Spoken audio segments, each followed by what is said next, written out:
know. Live Men's Radio. The place where men and women really speak. Oh man, what a show. It's Men's Radio. This crazy show is on 3 times a week. Now Russ and Phil are there to help with all your cares. We laugh, we cry, we talk like grown-ups do. But if you're sad and low, it won't cost you no dough. Men's Radio, that's the place for you. With Russ, Kane, and Phil Dave. It's Friday. It's squirtingly is, Ali. Yes, it is. And good Lord. And I'm pleased because of the lift up of lockdown, I'm actually going to see some of the kids. Going to see the kids on Sunday. Marvelous. Could I?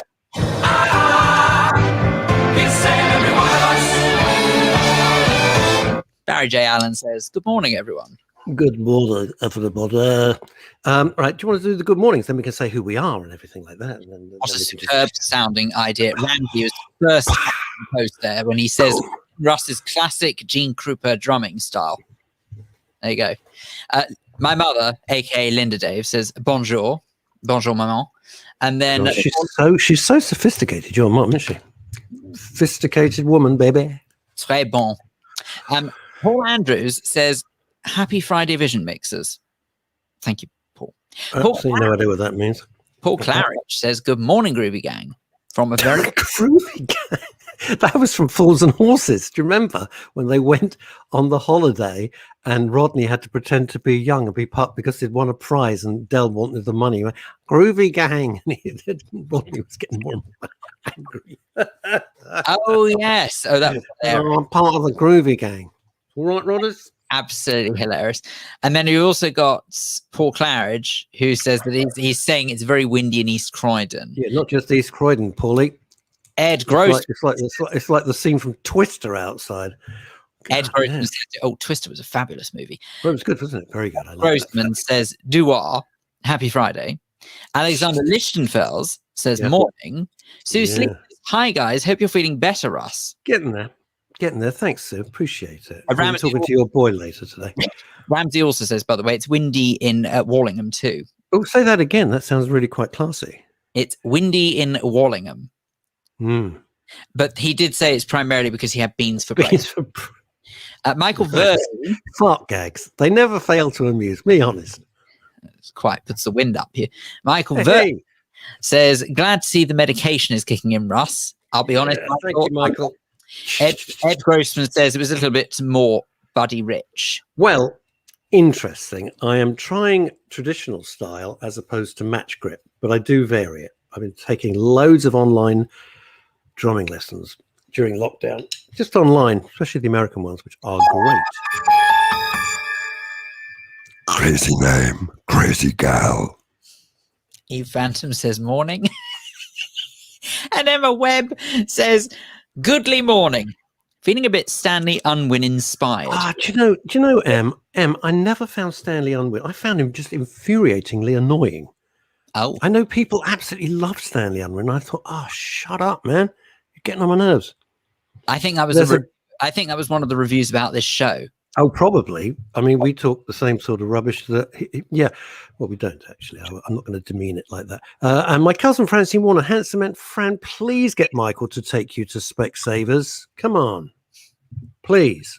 Those are all mornings. To anyone who has just joined, you are very welcome as well. Thank you. And you're listening to us on Men's Radio Station, www.mensradiostation.com. Obviously, you can see us on Twitter. You can see us on Facebook, on my Facebook page. Also on the Men's Radio Station YouTube channel. If you're there, please hit the subscribe button. Hit the like button. And that'll do us a huge, big favor. That'd be lovely and would really help us. Thank you so much. Also, and this will come as a shock to Phil, we're on Deluxe Radio and radio waves. I would not want to be on a ship in this weather.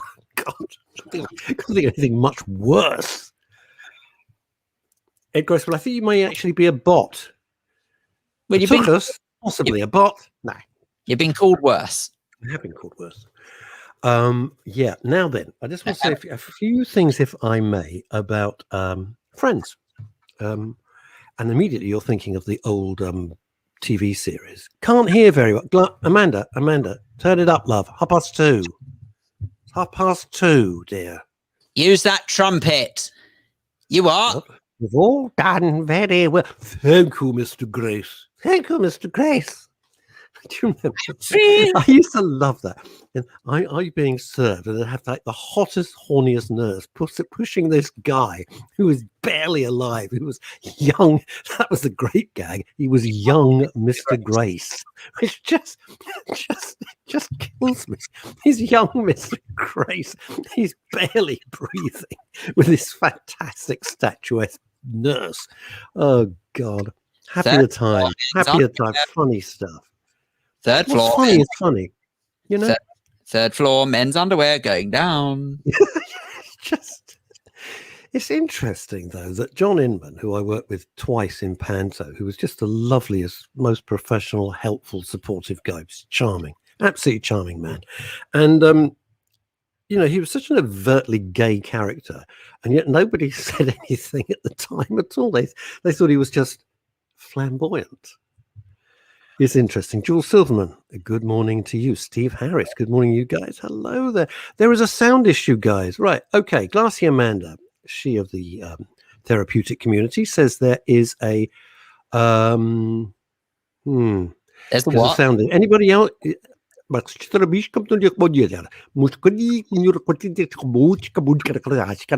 Sound issue.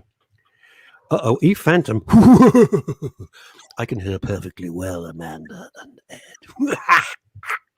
Oh dear. It's probably not like that at all. I'm just saying. I didn't understand why, because everything seems okay. Paul Andrews, no issue here. Right, I'm going to make a suggestion. Anyone who's having problems, forgive and forget, this is not the answer necessarily, but clearly there's a little glitch going on somewhere that's absolutely not apparent to us. Don't want you to miss a thing, as Aerosmith once said. Please head on over to YouTube and see whether or not the same problem lies there, because sometimes those who have problems on Facebook don't have problems on YouTube. I think. Well, this isn't good. Just when I was in a good mood. Glassy Amanda, there's been an incident in Golders Green just now. That's in northwest London. Police everywhere, man arrested. I don't think we even need to know any more than that one sentence. You can write the rest of the article yourself, can't you? Well, it's really quite extraordinary given that Hamas have finally agreed to stop firing rockets and Israel has finally agreed to stop its offensive. So, you know, hopefully with a bit of luck, things will calm down here before long as well. It won't. These people are full of hate. They're not interested in politics. They're just full of hate. I was saying yesterday, it's a matter of time before there's a drive-by shooting. Absolutely. Right. That young nurse, Linda Dave, used to live next door to us when I was growing up. She was so beautiful and used to walk along the street talking to herself. What? Philip, you didn't know that you lived next door to that hot nurse from Are You Being Served? No, not me. My mother would have done when growing up. Were you born? Probably not. No. Okay, fine. Right. Now let's get back to. I'm really furious about that thing in Golders Green. It was guaranteed some arse would come down. What's he come down all the way from Bradford again? I think we should go up to Bradford and just show them exactly what we think. Well, I have to tell you, I'm looking at photos now. Go on, tell me. Of the security trusts who have taken on this this individual, should we say, because we can't necessarily go accusing too much, I suppose. No, not at all. You know, just had a machete was going to Sainsbury's. The photos do scream 1,000 words. Anyhow, I would say that they seem fairly on top of it, and it's very impressive that security trusts, the community security trusts, are so on it. But there we go. Yeah, and we wish him well in A&E. by the way. We really do. It's a shame that his face just happened to fall into a wall several times. Right. Okay. Friends, they're doing a Friends reunion. I couldn't give a shit. They're doing a Friends reunion, and I think that's a huge mistake. Well, I'm not talking about TV. I just want to talk about Friends for a minute and how precious they are and how important they are to our mental well-being. So they're doing this Friends reunion after, I don't know how many years it stopped. 20. What are you doing? No one told you life was gonna be this way. Your job's a joke, you broke. Your love life's Way. Anyway, In second gear, I can't hit that note. I need tea green.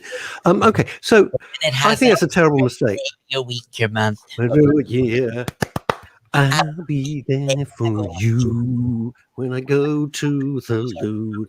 Right. Okay. So I think it's a terrible mistake because we want to remember Chanan Lebong and everybody as they were. I don't want to see them now because I'm just going to be reminded of my own horrible mortality. Because in our head, they're the young kids, living the high life in New York City, and we would just see a load of kind of middle-aged people and go, "Oh no," and that makes us old.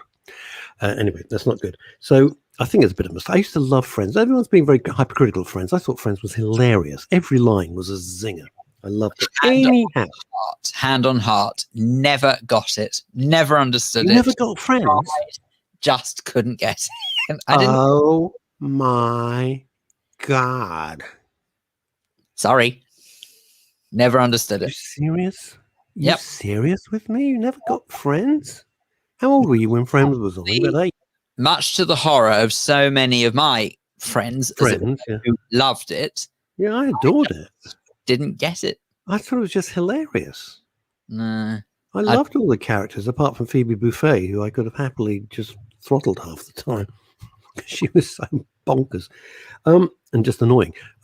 Okay, you didn't like Ross and Rachel and the whole thing? Monica? Chandler? I just didn't get it. Okay, fair enough. Listen, don't get me wrong. I tried. Truly, I did. There was actually a friend of mine who's absolutely obsessed with it, or was obsessed with it back in the day.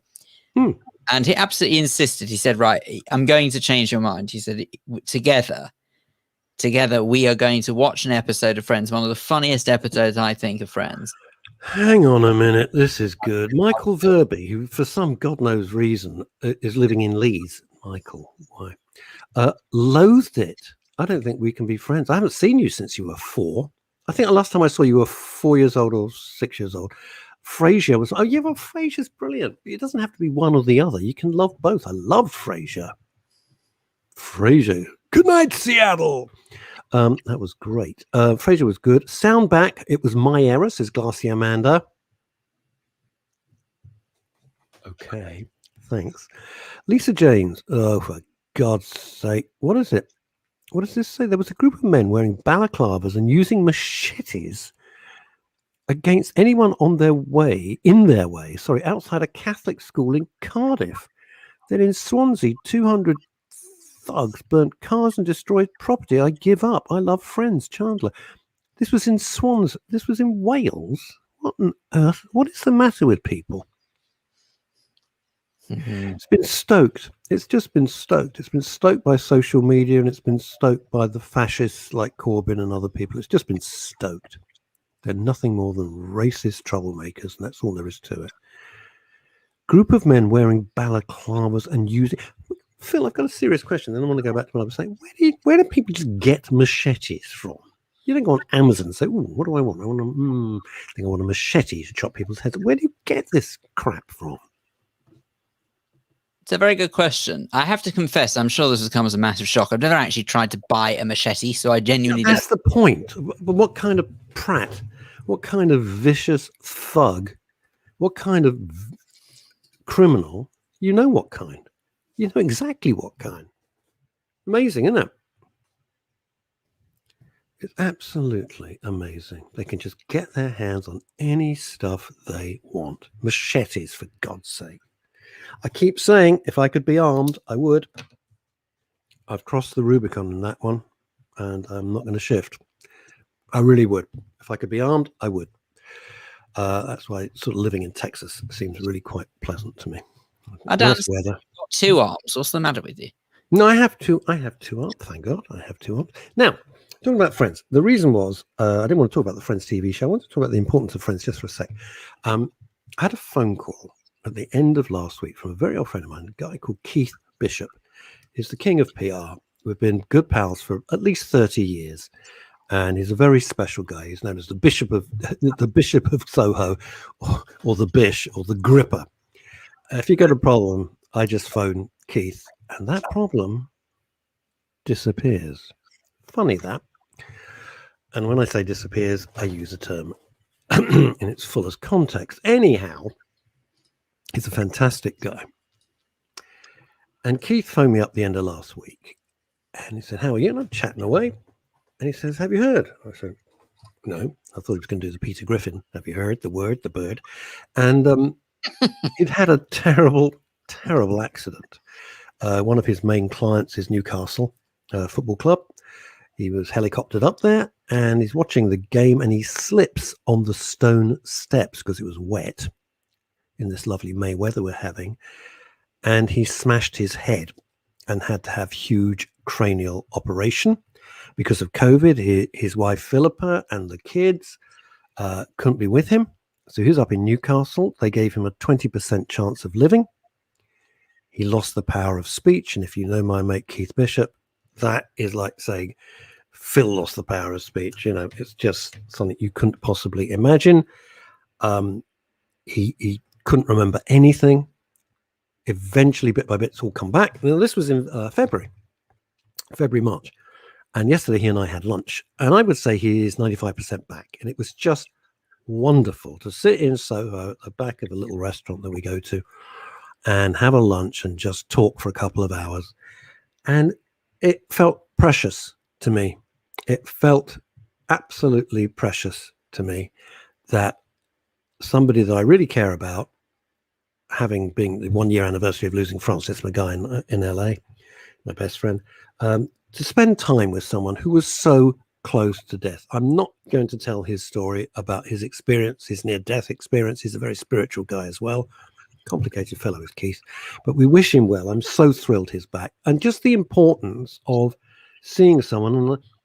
And I said to him, because I said, we go back about 30 years, has this changed you? You've been given a second chance. Absolutely. It's a miracle. You've been given a second chance. You're back. You look great. I mean, he sent me photos during the operation. Dear God. Wow. Just couldn't believe it was him. Because he's a big, fit guy, right? Very strong. And I said, are you rethinking things? And he thought about it. And, I think he's contemplating some of it, but probably not. I don't know if we ever do. If you're suddenly given a second chance, like the movies, I think you just carry on with the same old shit, to be honest with you. I think that's absolutely right. Also, want to wish well to my dear pal from my cigar trio on a Saturday morning, me, Ray Gelato, and Colin Vaines. Colin, you damn fool, tripped over his own feet, and he can't walk at the moment. He literally can't walk. Was it too much whiskey? No, he wasn't. He wasn't even wazzed up. No, he literally just tripped over his own feet, and he's really smashed himself up. And there we are. So that's how. What is this? Ramsey. So I'm just saying that friends are important. And I was asked, when I was keynote speaker last weekend, and I said, just reach out to someone. If you can't pick up the phone, God knows why, send a text. Send something. It can change people's days. Really can. Ramsey, did you see the outpouring of love for the poor 79-year-old man in the pub unable to order a drink because he could work out the app? Yes, I did. Yes, I did. Yes, I did. What's going on? Lisa Janes, Ed Grossman, very serious stuff, both Swansea and Cardiff, and that has seriously upset me. Yeah, it's madness. There is a group of people who want to civil war. Someone has just sent me the video footage of what happened in Golders Green before. And apparently it was. You don't have to be a genius to know that it was someone who. This is ironic for you, right? Are you ready for this? Let's just say I'm going to bet the house he wasn't Catholic. No. Are you ready for this? This chap attacked this other person's car, or the person in the car, because they had an Israeli flag in their car. Oh, the swine. So The swine. it's quite okay for a convoy to have Palestinians. That's fine. You can drive 200 miles down the motorway in a convoy, scream rape and murder. That's all right.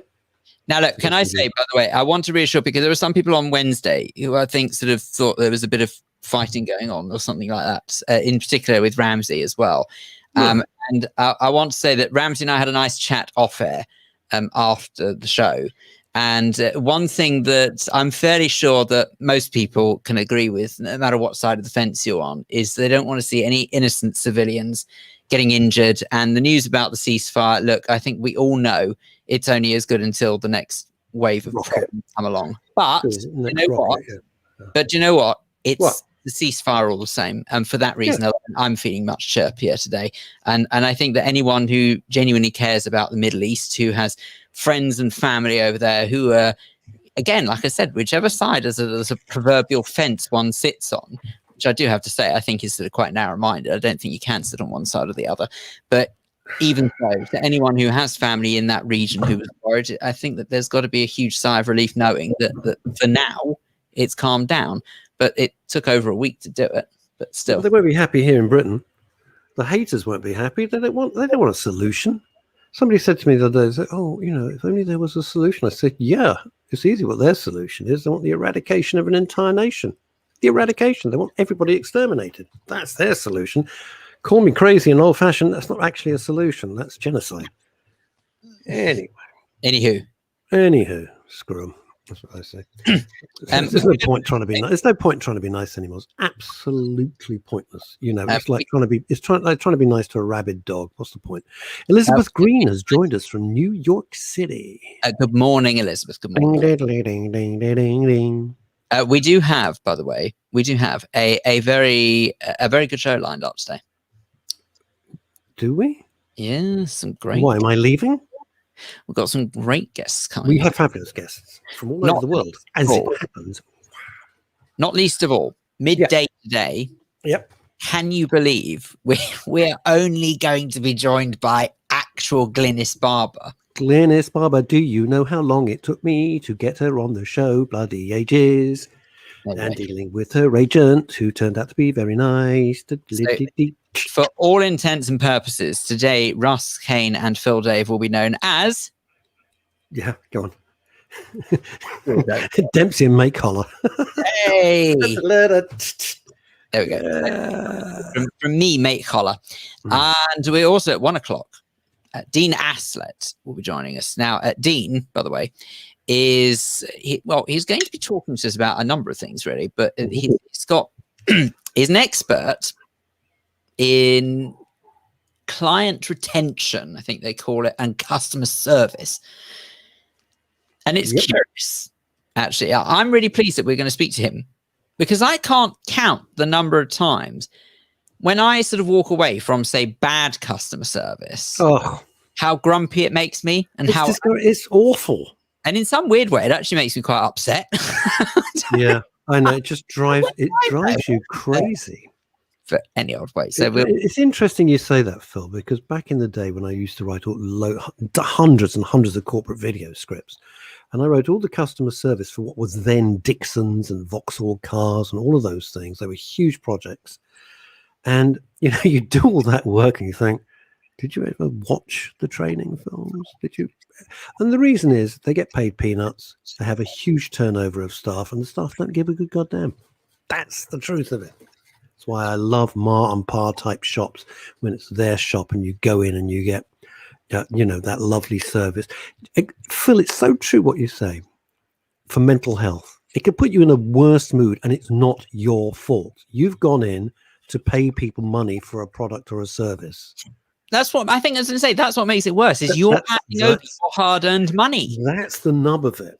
That's the nub of it. You've gone in saying, I want X product or X service, and for that you will get paid. That's how commerce works. To get treated like a piece of crap is just infuriating. Very unfair. Anywho, it was so sweet. I've got a tire. Sorry, but this is right on your point. I've got a particular scarf that I really like. I waited a year before purchasing it. I kept seeing it in the window in Brewer Street in Soho, and I just so good. I can't. And after a year of hooing and hawing, I went in finally and bit the bullet and bought the scarf. I was wearing it the other day, walking down Brewer Street, right? And the sister of the guy who owns the shop came rushing out and readjusted my scarf. She saw it and she said, I always love it when customers are wearing my scarves, but you've got to wear it properly. And I thought, and I kind of walked down the street feeling like that's so sweet that she took the time and trouble to come rushing out into Brewer Street in Soho. Hang on. Adjust my scarf and send me on my way.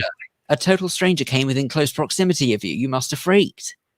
I was all right. I was masked up. I actually was wearing a mask. So, And also, I tell you how I know that Dean and I are going to get on like a house on fire is because in his profile picture, in his, in his promotional shots that's been sent through, I'm fairly sure, if not similar, if not the same. Hang on, let me have a look. I can look. Can I look now? No, it's gone. Anyway, so we'll meet Dean around about 1 o'clock, who I can see he's already rather enthusiastically testing in the digital green room, which is very exciting. Get him, Mr. And then Dean, and we'll look forward to speaking to him later. At 1:30, just because all the way from Colorado. Denver, Colorado, Mile High City. I got rather excited till I realized it was just the altitude. Oh, I thought she was on. I misunderstood. I was heading there myself, but no, it's just the altitude. Or did she send a photo of a car park before? Oh no, the photo she sent her office view, right? Oh, and you can see and in the distance you can see the snow-capped Rockies. Fabulous. I mean, I just thought I just want to get on a plane. Oh man, I've always wanted to go to Colorado. I really do. Hire a Jeep. Oh, Colorado is so nice. I've never been. And the whole of the picture, we're expecting, Phil and I from Chantal, we're expecting some fabulous. It's a bloody car park that's completely empty. She says, "Oh, it's really handy." I'm going, "Yeah, thanks, Chantal. I really need a picture of a car park. I can go to Tesco's. I've got one there." You could go to Colorado for a bloody car park. I mean, you could say it's wrong on so many levels. I thank you. I'm not sure. Thank you very much. I don't think it was because there's so much space in America. It was just like one huge, you could land an aircraft carrier there. Now, you see, Paul Andrew says, I thought you were going to say you'd be round off at 1:30 today. That's when we'll speak. Yeah, Colorado. Yeah. I see. I thought you were going to say you'd be known as Dribbling Falls, considering it's the gorgeous Glynis Barber. It was not choice. I know that. I saw that Glynis, we follow each other on Twitter and everything, and I saw that she had some new products out that I thought was really interesting. And before everyone goes, what's it got to do with mental health and men's? It's got a lot to do with it because 50% of our audience on Men's Radio Station are female.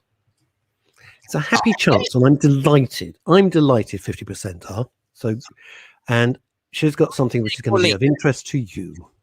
I'm going to be perfectly honest with you. I could take or leave it if 50% of our audience are female. And I'll tell you for why. Because sometimes I don't even ask them. No, you're looking pleased with yourself, and I've no idea why. Well, do you want to explain that last fabulous gag? The problem is with a joke, you have to explain. It's not really worth. I know. Well, you're saying you're quite pleased that 50% of the audience are female. No, I'm delighted. I don't want, I'm delighted. No, I know, but I'm saying sometimes I don't even ask the listener what they are.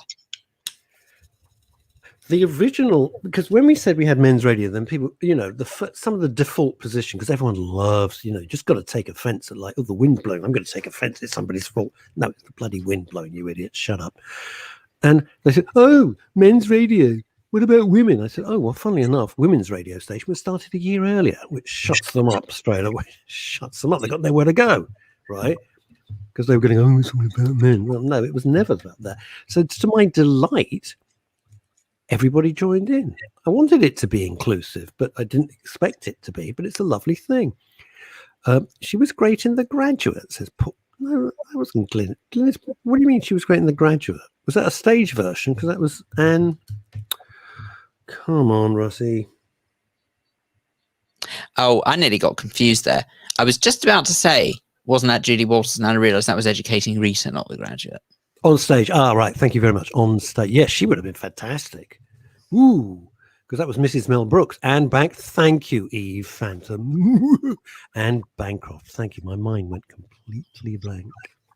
Ramsey says, can I start the non-binary radio station, please? Do you know, Yeah, Ramsey? do that. Good luck with that. And cheerio. Ramsey, it's funny you say that, but funnily enough, actually, in my experience, radio stations have pretty much been non-binary for decades. You're right. Hey, Ramsey and everybody else, have you seen the latest London bullshit? I said this to somebody, they wouldn't believe it was true, but it is. The genius, the nightmare of London, Sadiq can't do anything right. He is, you know, when you're crossing a road and you got little green man, just a little symbol to say it's safe to cross. Right? No, been changed to non-binary signs. I'm not joking. If you are so offended that a little signal to tell you that it's safe to cross the road causes you to go into a meltdown, get some help. Seriously, get some deep psychological help, because this is lunacy. Where's he got the money to waste changing it to non-binary signs? I said this to somebody, said, oh no, this is one of your jokes. I said, no, this is where we've got to in this utter madness. Madness. I said to somebody, where do you think with this, Phil? And I'd love everyone to just answer this question. Okay, I was talking to Larry Vine. He's been concerned and he's been phoning me to see if I was okay, which was really very, very, very kind of him. And, I was explaining my position on various things. He says, I think we're just swimming against the tide now. And I don't agree. I think it's just a noisy bunch of idiots who have grabbed the megaphone. And I think the majority of people don't agree with all this garbage. And that's exactly it. This is what really irritates me. It's always the smallest denominator, the smallest denomination of individuals who make the loudest noise, and for some reason the rest of us have to live our lives accordingly. And I think that's ridiculous. Why? You shouldn't give a voice to those who are clearly in a minority. And I'm not talking about a religious minority before anyone starts getting in a twist or anything like that. I don't mean that. I just mean those who have a minority opinion should not form that of others, because it's inevitable that if it's the smaller group's opinion, then obviously the changes that go against a larger group are going to have more of a detrimental effect on a larger group. It's not rocket science. If you have, say, for example, 5 people who think one way and 1 person who thinks another, well, then guess what? If you go with the 1 person's opinion and the other 5 are against it, guess who's going to be more upset? The other 5, not the 1 person. I'm not great with maths, but I'm fairly sure that simple sum is correct. Here's Dave Sleet, who says, and I think he's gone up to Scotland, the loudest cannons are always the ones firing blanks. Oh, that's very good. I've never heard that before. Have you, Philip? I can't say that I have, but I'm just wondering if that's euphemistic. Well, it's just the biggest pricks always firing blanks. I think that's the truth. Right. Paul Andrews. I was going to come on to this. What a terrible day for the BBC. They need a kicking. And some. Question for all. If I ask a graphic designer to make fake bank statements and present them to someone as real, should I be arrested for fraud rather than just upsetting people for a few days? Yes, you should. Absolutely right. You should be arrested for fraud. Can I just double check, Paul? You haven't been done on fraud, have you? I mean, I thought better of you, if I'm honest. It was just when it was the Bank of Andrews, and they said, what is this? He went, Bank of Andrews. It's a Scottish £5 note. And they went, oh, okay, St. Andrews. He went, yes. It's often, Michael Verby says, it's often people getting offended in other people groups. But of course it is, Michael. Absolutely agree with you 100% there. It's all these woke idiots who are just screaming and shouting, and because they got nothing else to do. They don't actually have lives. So where's Mate P? It's coming, Patrick. Calm down, love. Calm down. It's all happening. It's all happening. It's all in good time. Everything is planned. We just look chaotic. Yeah. Did you see the statement yesterday from Prince William? Boy, oh boy. I don't think ever in my life I have seen such an evisceration of a corporation as he delivered. They should be ashamed. And the people who permitted it, the people who were compliant and complicit in the cover-up should be named, should be shamed, and action should be taken. It was disgusting. And that goes to the heart of mental health. You took somebody who was vulnerable, you lied, you cheated, you created and put forward faked documents, knowing the effect it would have. Martin Bashir is despicable. He's a despicable human being. And I don't care who knows it. And of course, he had to resign recently on health grounds. Sure. Right. Yeah. Again, the BBC. And like, what a history of cover-ups they have. And we're paying for it. Phil's paying for it. Everybody listening to this show, which costs you nothing, you're paying for it. You're paying to have these overprivileged, awful people doing this. This is disgrace. I must admit now, I mean, it's, and it really pains me to say this because I worked there for a good few years and some of them quite happily. And I do think the BBC has well and truly lost itself now. Yes, it has. Well and truly lost itself because if we look at the way that the conflict in the Middle East was covered, it was beyond horrendous. I mean, that was just, it wasn't even subtly biased. It was just pure bias. It was extraordinary. Full of venom. That is graceful. They should be defunded. I've said this for ages. If they wanted to be a subscription service, fine. They should stand on their own 2 feet. They should stop bullying the nation and threatening people with prison and God knows what if you don't pay your license fee. If you want to listen to the BBC and watch the BBC, put it on a subscription service like everybody else. Let them stand on their own 2 feet and screw all them. And absolutely screw all those middle management. Ed Grossman, now look, you're normally an intelligent sort of chap. I'm sure you know this, but Lord Hall's gone. He's stepped down. He's no longer the number one. The Biased Broadcasting Corporation. They've shot themselves in the foot, and they've got away with it for years. You're seriously telling me, Savile? Honestly, I don't need to say anything more than that. The man was a monster. And they should have held him to account. Lord Hall to lose title. It was under no. Ed's making a point. Was this under Hall? It was under Hall, wasn't it? It wasn't under the new guy. This all happened under Hall.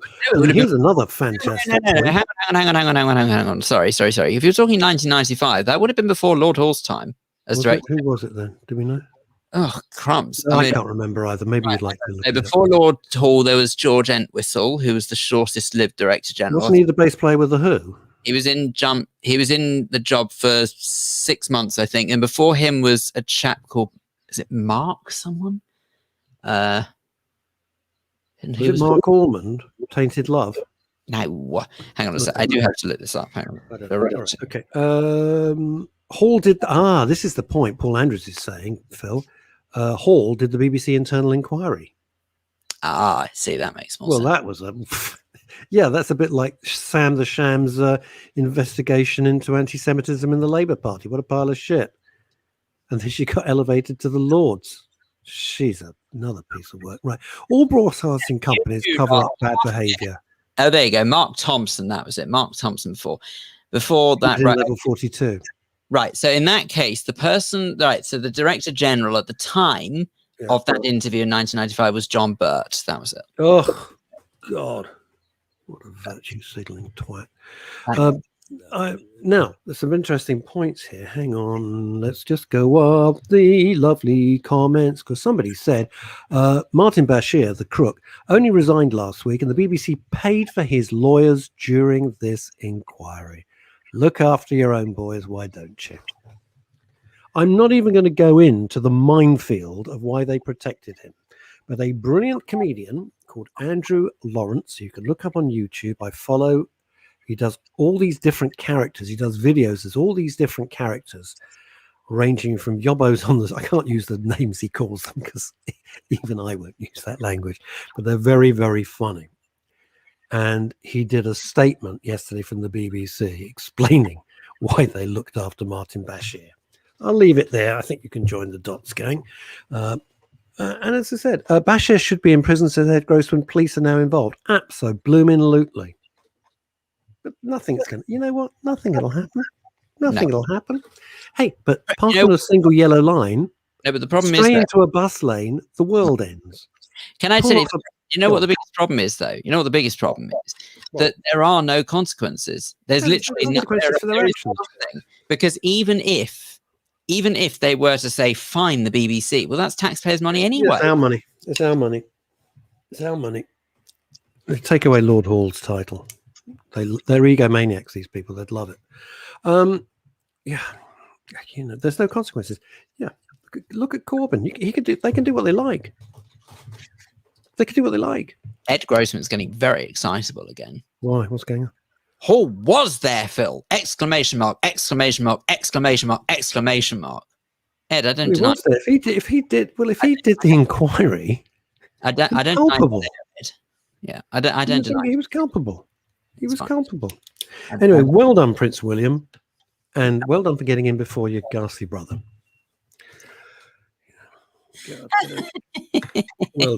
Well done for getting in there before me again could suddenly say, "Oh, it's all about me." It wasn't about I think it's hilarious. I seem to have a real detrimental effect on some people. What's the matter? Is Ed going mad at you? I don't know. No, he's all right at the moment. I dare say it will change in a minute.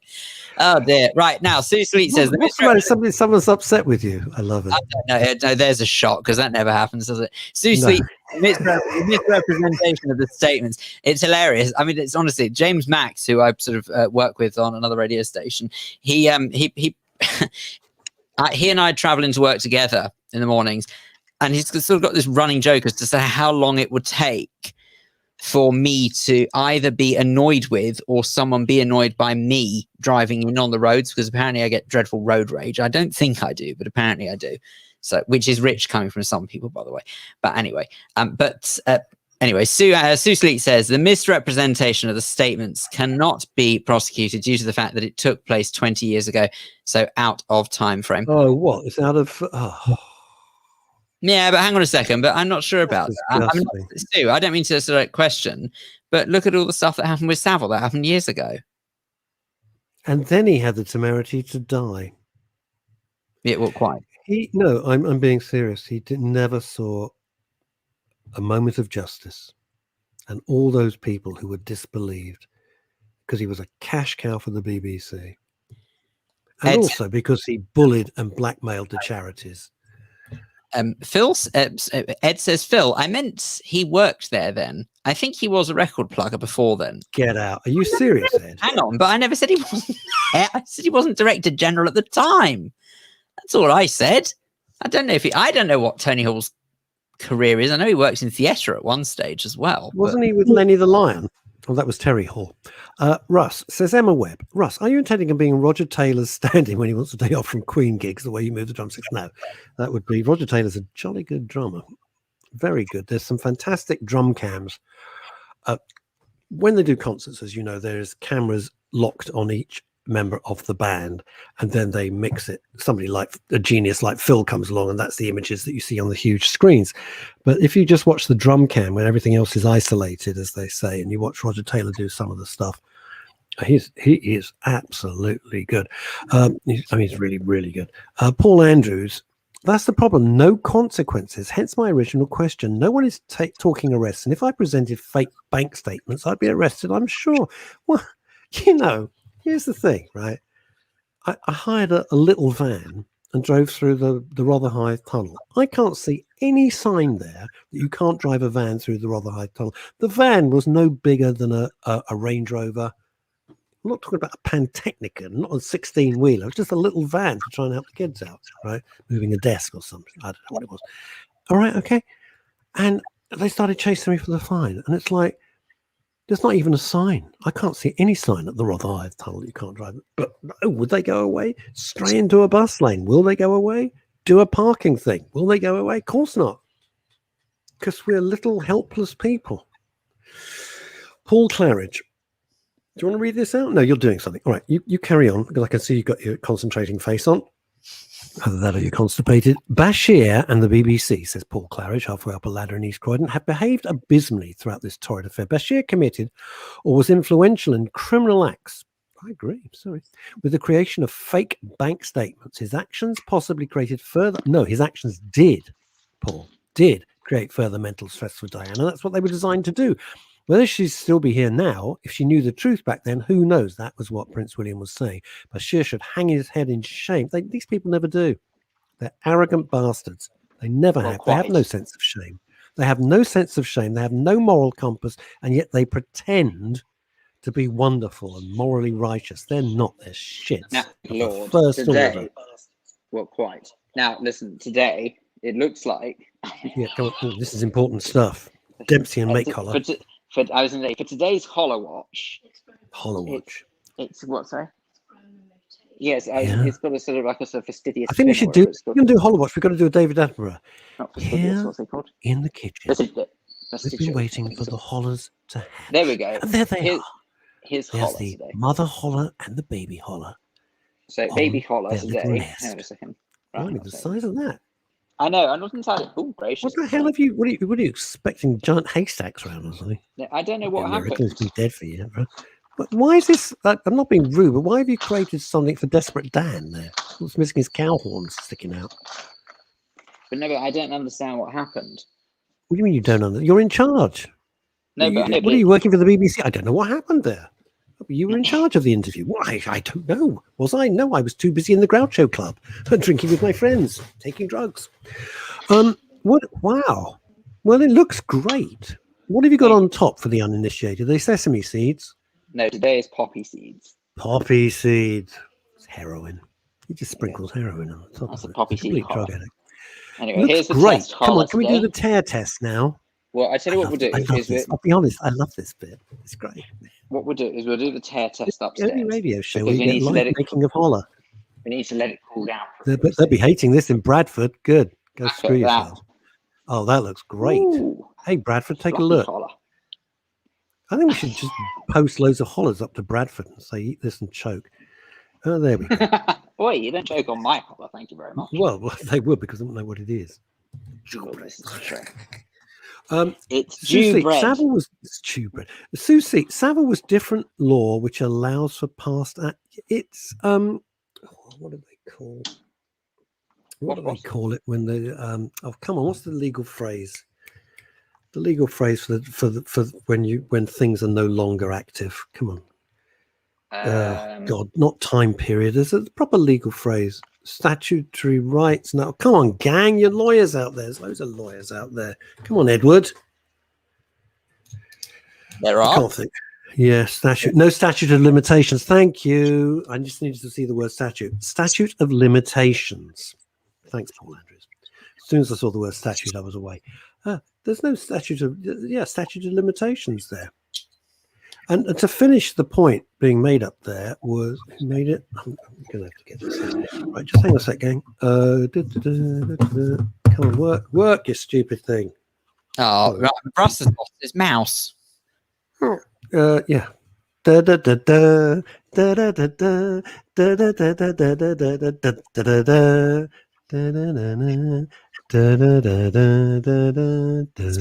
Fred Quimby producing Tom and Jerry. The end of Paul Claridge's point is very, very good. Bashir should hang his head in shame. Well, hang is right. Hang his head in shame, rather continuing to state how proud he is of the interview. This is the arrogance of these people. This is what kills me. It's their arrogance, their endless arrogance. It's disgraceful. I think what the sense of shame. No, but you actually sort of raised, you really touched upon a very valid point, Arcade, and that is that when you see people in the limelight who are openly allowed to bend rules to suit their own needs and to get away with it, what does that do on many levels? It actually really affects people. Number one, it sets the most appalling example to those who are just sheep, who are prepared to do foul things and try and get away with it. And number two, for those who are decent law-abiding citizens and act within the letter of what is moral and decent, what will happen with them is that they just get wound up by it and annoyed and upset. So actually on all levels, it's just wrong. just be decent. That's all you have to. It's really not difficult. In fact, actually, I'd go so far as to say it's probably harder to be unpleasant than it is to be decent. Oh, totally. It is. It is. And some people excel at it. I've been very lucky, I have to say, in the radio industry, which started for me in 1984. I was 3, obviously. And I wasn't born. And shut your face. And you love saying that. And everyone's been lovely. I have to say, it's one of the few industries, and advertising was the same. I loved it. I had a fantastic time in advertising. I loved every second of it. And I've loved every second of radio. And people with, I think, one exception, who I'm not going to name, who's very famous, who I never worked with in the same studio, I worked in the same company. Very unpleasant fella. Have been great. Calm down a bit.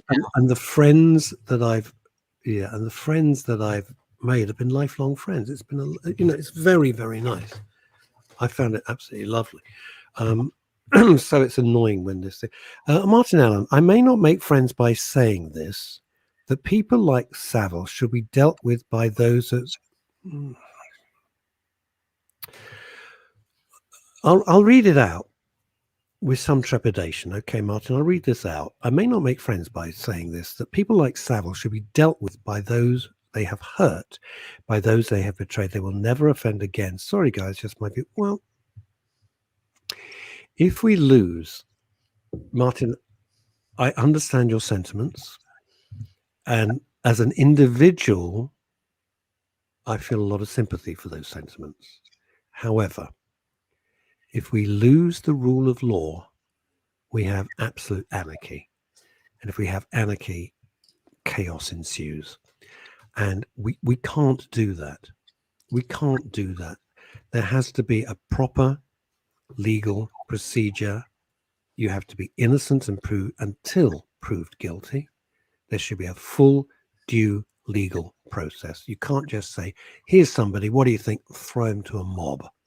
Or throw her to a mob. You could say, but Russ, why would you want to save Rose West? Why would you want to save Fred West? They're monsters. Why do you want to bang up Myra Hindley? Why don't you just take them out to the middle of the moors and let the parents and the relatives of those they killed and tortured deal with them? Yeah. But once you open that door, there's no closing it. The genie is out the bottle. You cannot have mob rule. Can't.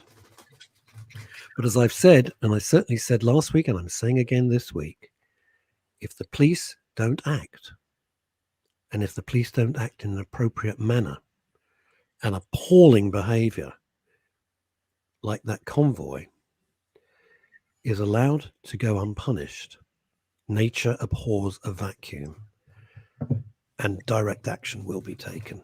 Guaranteed. Guaranteed. Because you can only push people. You can only push people so far. But what's annoying is that we're now sort of seeing the consequences of a couple of generations who have been subject to virtually zero discipline and zero consequences. If you think back to whatever people might think, okay, let's go back far enough. I know I was never subject to it. I dare say, okay, you weren't subject to it either. But let's go back to the notion of national service. Okay, when people had to sort of do that. Old, for Christ's sake. No, I know. That's what I said. I didn't do national service. I know. That's what I say. I dare say you weren't subject to it. But if we go back to that generation who were subject to national service, by and large, I am not suggesting for a second that it was crime-free in those days. I know it wasn't. Of course not. But you can't deny there was a hell of a lot less crime than there is now. Now, whether that was because people didn't know about it or whether or not that people just slipped under the net because there was no such thing as social media and there weren't as many television stations, I don't know. But somehow it seemed like it was a calmer world then. I may be imagining it. I don't know. Maybe I'm looking back with rose-tinted glasses. But I don't know. Too calm in Berlin in the 1930s, was it? No, but at the same time, if you sort of think of but I'm talking about in this country. Well, it wasn't too calm in the East End in the 1930s. I do think we look back, with, I totally get what you're saying. What you didn't have was social media whipping up the fury, whipping up fake anger, posting. I mean, just one example. No, two. that made my blood boil. A huge statement from David Attenborough, Sir David Attenborough, about the... All right, here goes the tear test. The tear test, ladies and gentlemen. Phil has broken the piece of hollow now. And the hollow is going near Phil's gob. He's enjoying it. We think from the face, he's smelling it. God knows. Why are you smelling the bread? What's the matter with you? I want to make sure it hasn't gone off. You got cocaine on the top of it. It's like poppy seeds and coke. You're just sniffing the bread. It hasn't gone off. How can it go off? You just made it, you idiot. You made it 30 seconds ago. A good point from Ed Gross and Phil. Excuse me. The great train robbers probably did national service. That's a bloody good point, Ed. I'm sure. That's what I think. They did. Let me give you two examples of fake news, which have just... And people buy it. They buy it hook, line, and sinker. As I say in my one-man show, Kane Laughter, they bite on that digital hook. There was a big statement, beautifully done with a sort of poster from David Attenborough condemning what's going on in the Middle East and supporting one side and slamming the other. Completely fake. He never said it at all. It's a complete lie. It's just made up. And the other thing that was doing the rounds yesterday and the day before yesterday was this beautiful little baby murdered by Israeli troops, blah, blah, blah. Number one, the baby was from South America. Two, the baby is very much alive. Doesn't even live in the Middle East. It's so easy to lie. It's so easy. And people are so stupid because they're full of hatred and bile on so many issues that you can just wind them up a tree. But there was one thing that actually really annoyed me is that I read that, and I don't mind naming because this is in the public domain, so it doesn't really bother me. There's a chap by the name of Zayn Malik, who you may be familiar with as one of the former members of One Direction, the band. One Direction, wasn't he? Yes. He has something ridiculous, millions of followers online. And he has always been very openly in support of Palestinians, which fine, whatever. I mean, I think any level-headed person would support Palestinian civilians, but I don't think anyone who's got half a brain would support terrorists. But, that's up to them, I guess. But with this, one of his posts that he put out recently was an image of Israeli police storming the Al-Aqsa Mosque, which is where most of this started. Certainly this latest round of violence started. Now, the reason why they stormed the mosque was just conveniently omitted from that. Conveniently omitted. Because the actual reason, the way it was worded, was Israeli police storm Al-Aqsa Mosque on the last day of Ramadan, one of the holiest months for Islam. Okay, well, yes, that is true. They did. But you very conveniently left out the reason why they did that is because there was a group on just underneath, because anyone who doesn't know the layout of Jerusalem, just underneath the Al-Aqsa Mosque is the Western Wall, which is the holiest site for Jewish people, the most holiest site in the world for Jewish people. And there were people celebrating a day called Yom Yerushalayim, or in English, that's Jerusalem Day. That is a joyous day to Jews all over the world, supposedly, but particularly those who live in Jerusalem. And they were all standing by the wall celebrating. And whilst they were celebrating, there were people standing sort of on top of the wall, which is where, by the way, the Al-Aqsa Mosque is, just to put it into some sort of understanding here, hurling stones, literally hurling rocks at people underneath by the Western Wall, celebrating Yom Yerushalayim. That's why police stormed. Now, the reason why I brought this up is because, look, ceasefire needs to be celebrated. I don't really sort of care now who did what.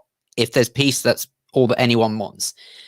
But it's really, really dangerous when you've got someone like Zayn Malik, who has millions of gullible, stupid followers who read information like that without all the facts there. What do you think that's going to do? Well, they don't have the time for facts. They don't have the brains for facts. And that professional idiot, Sarah Silverman, Sarah Silverman, the comedian, alleged, you see her and her Hollywood chums talking their bullshit. You want to get on a plane and just slap them. Just so stupid. Right. Urgent news in from Spain. Urgent, important breaking news from Spain. Oh, this year I'm off to sunny Spain. Hey, viva España. Right. Hi, boys. Hot here. Kiss, kiss. Steady on, dear. Just eating chicken. Just eating chicken curry. Unfortunately, I used a curry paste, which is way too hot. Never again. Kiss, kiss. Don't ever say on Men's Radio we don't bring you the big breaking stories as they happen. Anyway, it's just gone midday here on Men's Radio. with him, Russ Kane, and with me, Phil Day. Joining us now. I'm very excited to say this, truly I am, because once in a while we actually get someone who's a half decent name on this program. And in our digital green room today, my goodness me, we have acting royalty as far as I'm concerned. We are not worthy. Please welcome to the afternoon show. Oh, it's only Glynis Barber. Hello, Glynis Barber. There you go. That was apparently Glynis Barber. that was a no expense bed drum roll for you. We can Wow. sort of very faintly, You can't hear us. Can Oh. you hear us? Glynis, can you hear us? Oh dear, right. Well, hopefully we'll get Glynis's technology sorted in We just a just look at Glynis Barber. We don't even have to hear her. We can just look at her. hopefully we'll get She's got a nerve. Glynis. Sorry, have you got your microphone sorted there? Can we hear you? Oh dear, no, I don't think we can hear. Oh, okay. No. Well, I tell you what, Do you we'll know do. what I'm thinking? Tell you what I'm thinking. Up in her attic must be a portrait. She looks exactly the same. She looks fantastic. So I She tell you looks what, absolutely fantastic. we are going to get Glynis's technology sorted, and we'll get. Ed, I don't understand your comment. Russ, where are you reading from? I'm not reading. Ed, you said that to Phil the other day, and I don't know what you mean. I'm a big fan of Ed. I know you're a bit of a hothead, but I like that. You know, you're passionate. Good. But I'm not reading from what? What am I don't understand what I'm reading from. Dave Sleep of ANA. Terrorists of all banners use religion as the cover for criminal acts, don't they just? Can't agree with you more, Dave. Absolutely right. You know, it's I just think about religion. If it gives you comfort, it makes you feel better. It's the one. I'm not religious. It's the one. Phil's quite religious. I'm not religious at all. Don't believe in anything really. Well, the medicinal powers of single malt and a good Cuban cigar. That's kind of it. Those are the tenets of my religion. Russ, I'm not. Oh, I see. Russ, I'm not seeing the comments from Spain. Oh, it's coming in from Chrissy Holt. That's where I'm reading from. It's just coming up on my comments. Come up on my page. Probably should be there somewhere. Edward should be there somewhere. But that's the wonderful thing about religion. If it gives you comfort and makes you feel better, and you believe in something, that's a wonderful thing. Of any religion, doesn't matter what it is. But you don't hijack it and just use it for violence, and it's your get out of jail card, for free. It's just not acceptable. It's just not acceptable, and that's all there is to it. How are we doing with our wonderful guest? But don't you think you'd be the first to hear if it was sorted? I don't like your tone. Just because you made some dodgy bread does not make you, the Director General of the BBC. Just remember that. Just remember that, boy. Martin Anning, Glynis Barber to me will always be Jane. Oh, God, I'd forgotten that. She played Jane, didn't she? Oh, my God. Yes, she did as well. Russ, the comments on the YouTube feed don't appear here. Ramsey, I can only do so many things at once. Like sit on my arse and talk. That's about all I can do. I don't do tech. Michael Verby, are you like myself a Jewish atheist? I don't know what I am really. I'm just I think I've seen too much bad stuff. I don't have faith because I just don't. I've seen too much bad stuff. Seen too many people that I love die in horrible circumstances. I really can't believe in anything. That's me in a nutshell. I'm just happy to believe in my mini schnauzer. And that'll do me. Phil would do a better job as what? Phil would do a better job as what? Blake 7. Paul Andrews. Glynis Barber was also in Blake 7, I recall. I have absolutely no idea. Was she? I don't remember that. Ed Grayson. It's a cracker from Ed. Phil, you should go over there and sort her out. I don't think that's on the cards somehow. I don't think that's going to happen. Let's see if we have the wonders of technology working with us. We will do in just a second. So hold that thought, and Glynis will be along. Another drum roll for Glynis Barber. We are. You know what? We're on this. Okay, we have an alternative. I'm very much hopeful now that we should be able to hear Glynis. Hello, Glynis. Hello. Hooray! I don't know what happened. I really don't know what happened because I could hear you, I could see you. Anyway. Can you hear me now? We can hear you. Thank you for that. I do apologise. It's all through the marvel of wonders of modern technology. Okay, fine. Shall I wear my glasses or not? No, I don't wear them. Look younger. Okay, Glynis, thank you so much for joining us, and thank you to your agent as well. He and I were having an entire barrage of emails trying to sort everything out. But there you are, and thank you for coming on Men's Radio Station. I know you had some trepidations, but it's all marvelous. You look. I'm sorry to say this. Oh, just so many men, and I think mostly women follow my site. But well, we have. There are lots of health. There are a lot of. I do talk about a lot of health, which actually is for everybody. So precisely so, and also because 50% of our audience are women.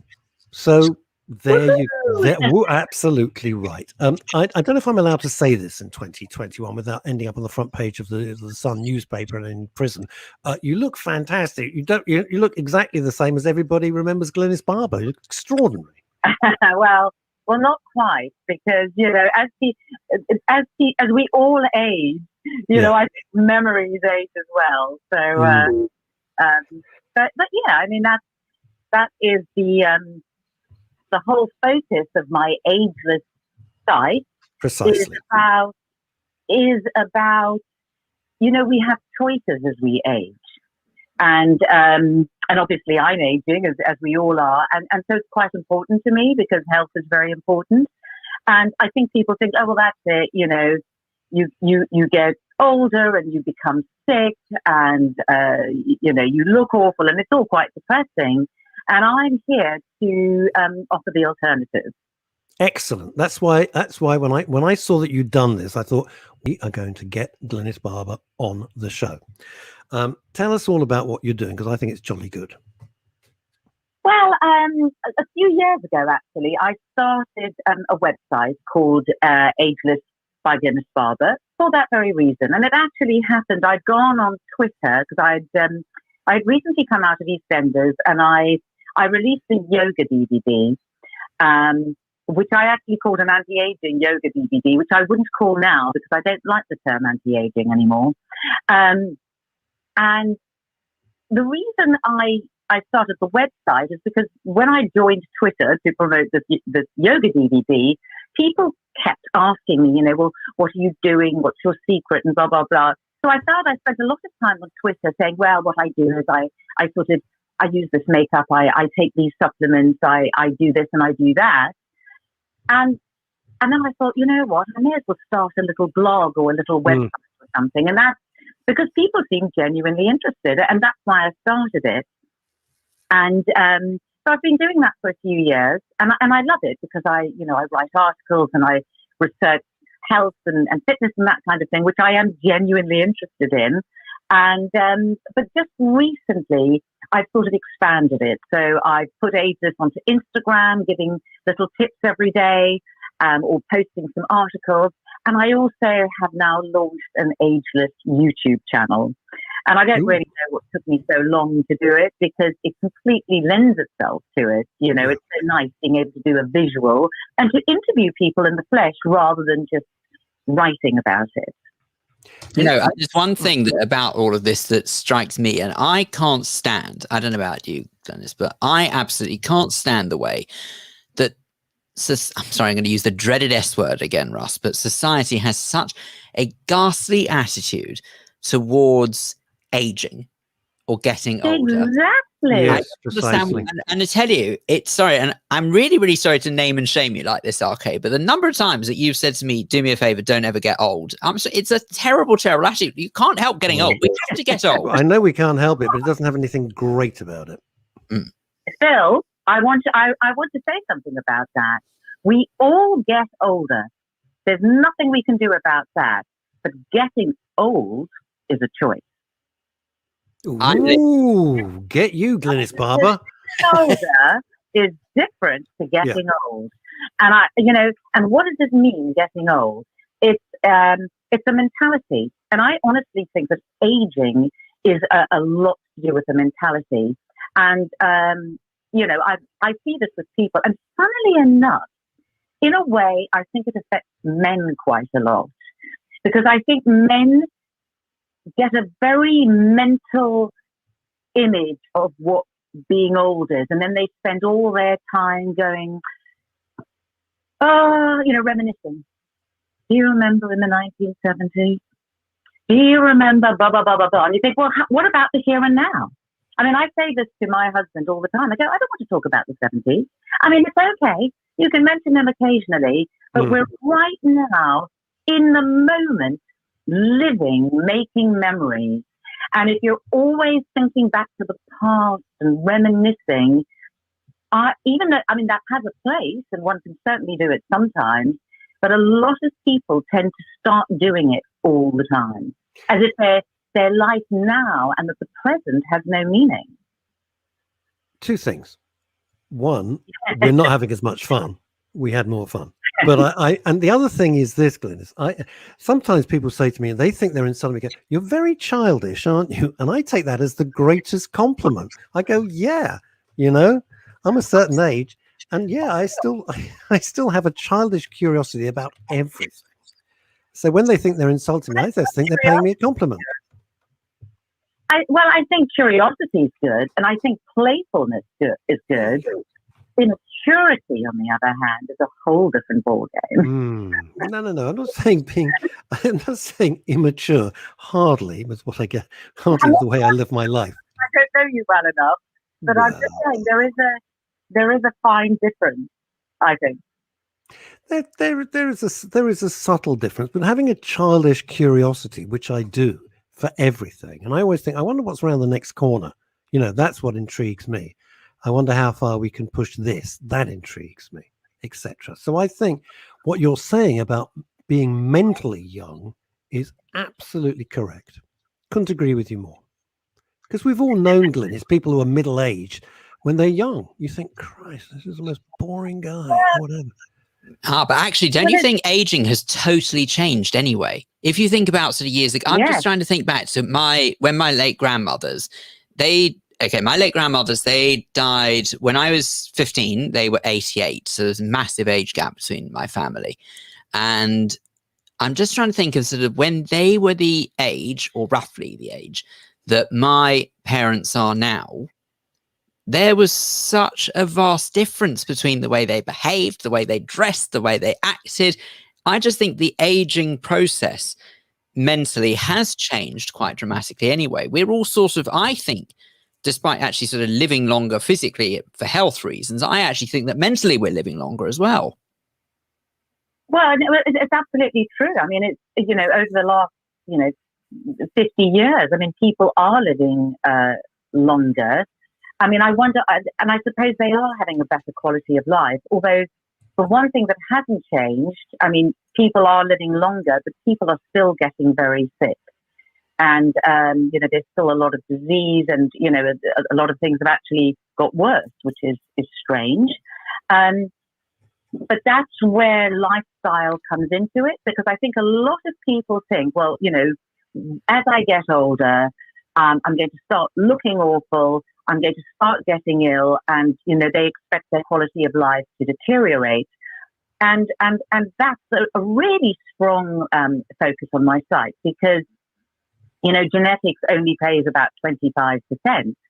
The part of genetics is only about 25%, and the rest really is lifestyle. So if you look after yourself, if you eat well, if you exercise, you can stay you can stay fit and you can have good stamina into a ripe old age. I mean, I love all these videos you get on the internet where you see it's usually 100-year-old woman who's a yoga teacher doing yoga, or a 95-year-old man who took up tennis in his 90s. I saw that once. Or became a jogger in their 80s, or started doing bodybuilding in their 80s. Yep. And these people are absolutely amazing. Now, Glynis, I'm a bit worried. You say that part of the trick is to eat healthier. Is part of eating healthier, is it challah bread, or is that not such a good idea? I'm not sure. Is that challah bread? That is challah. Yes, freshly made by Phil in his kitchen. So I'm a bit worried. Maybe I'm not eating as healthy as I probably should do. Am I asking for trouble?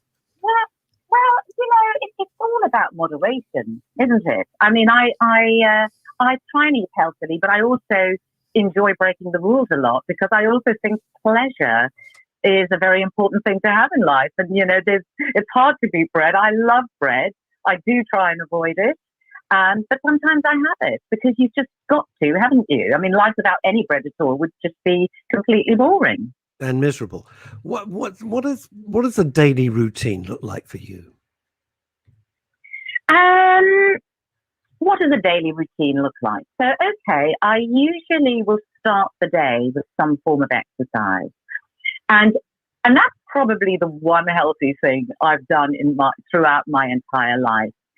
Because I didn't always eat healthily, I wasn't always the healthiest person, but I've always been very active. So it's just second nature to me, and I honestly think it's really stood me in very good stead over the years. So I find it harder not to do exercise than to do it. I know some people go, oh yeah, I really don't want to, and I do have days like that where I don't do anything. Yep. However, I like doing exercise. So I mean, I haven't been to a gym in a year. However, I would either go to the gym, or I would do yoga, or I'd go for a walk, or walk my dog, something like that. Yeah. I'm sort of very into doing YouTube videos right now.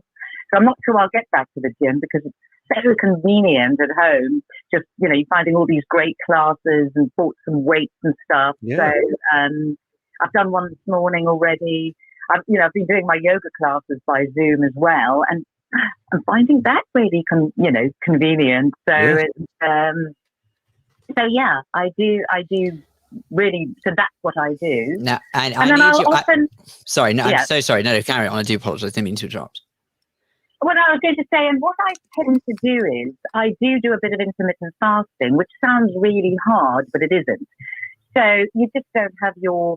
I tend to have 2 meals a day, sort of lunch and dinner. But that lunch might be quite early. It might be at 11 o'clock if I'm hungry. But what I'll do is I will exercise on an empty stomach.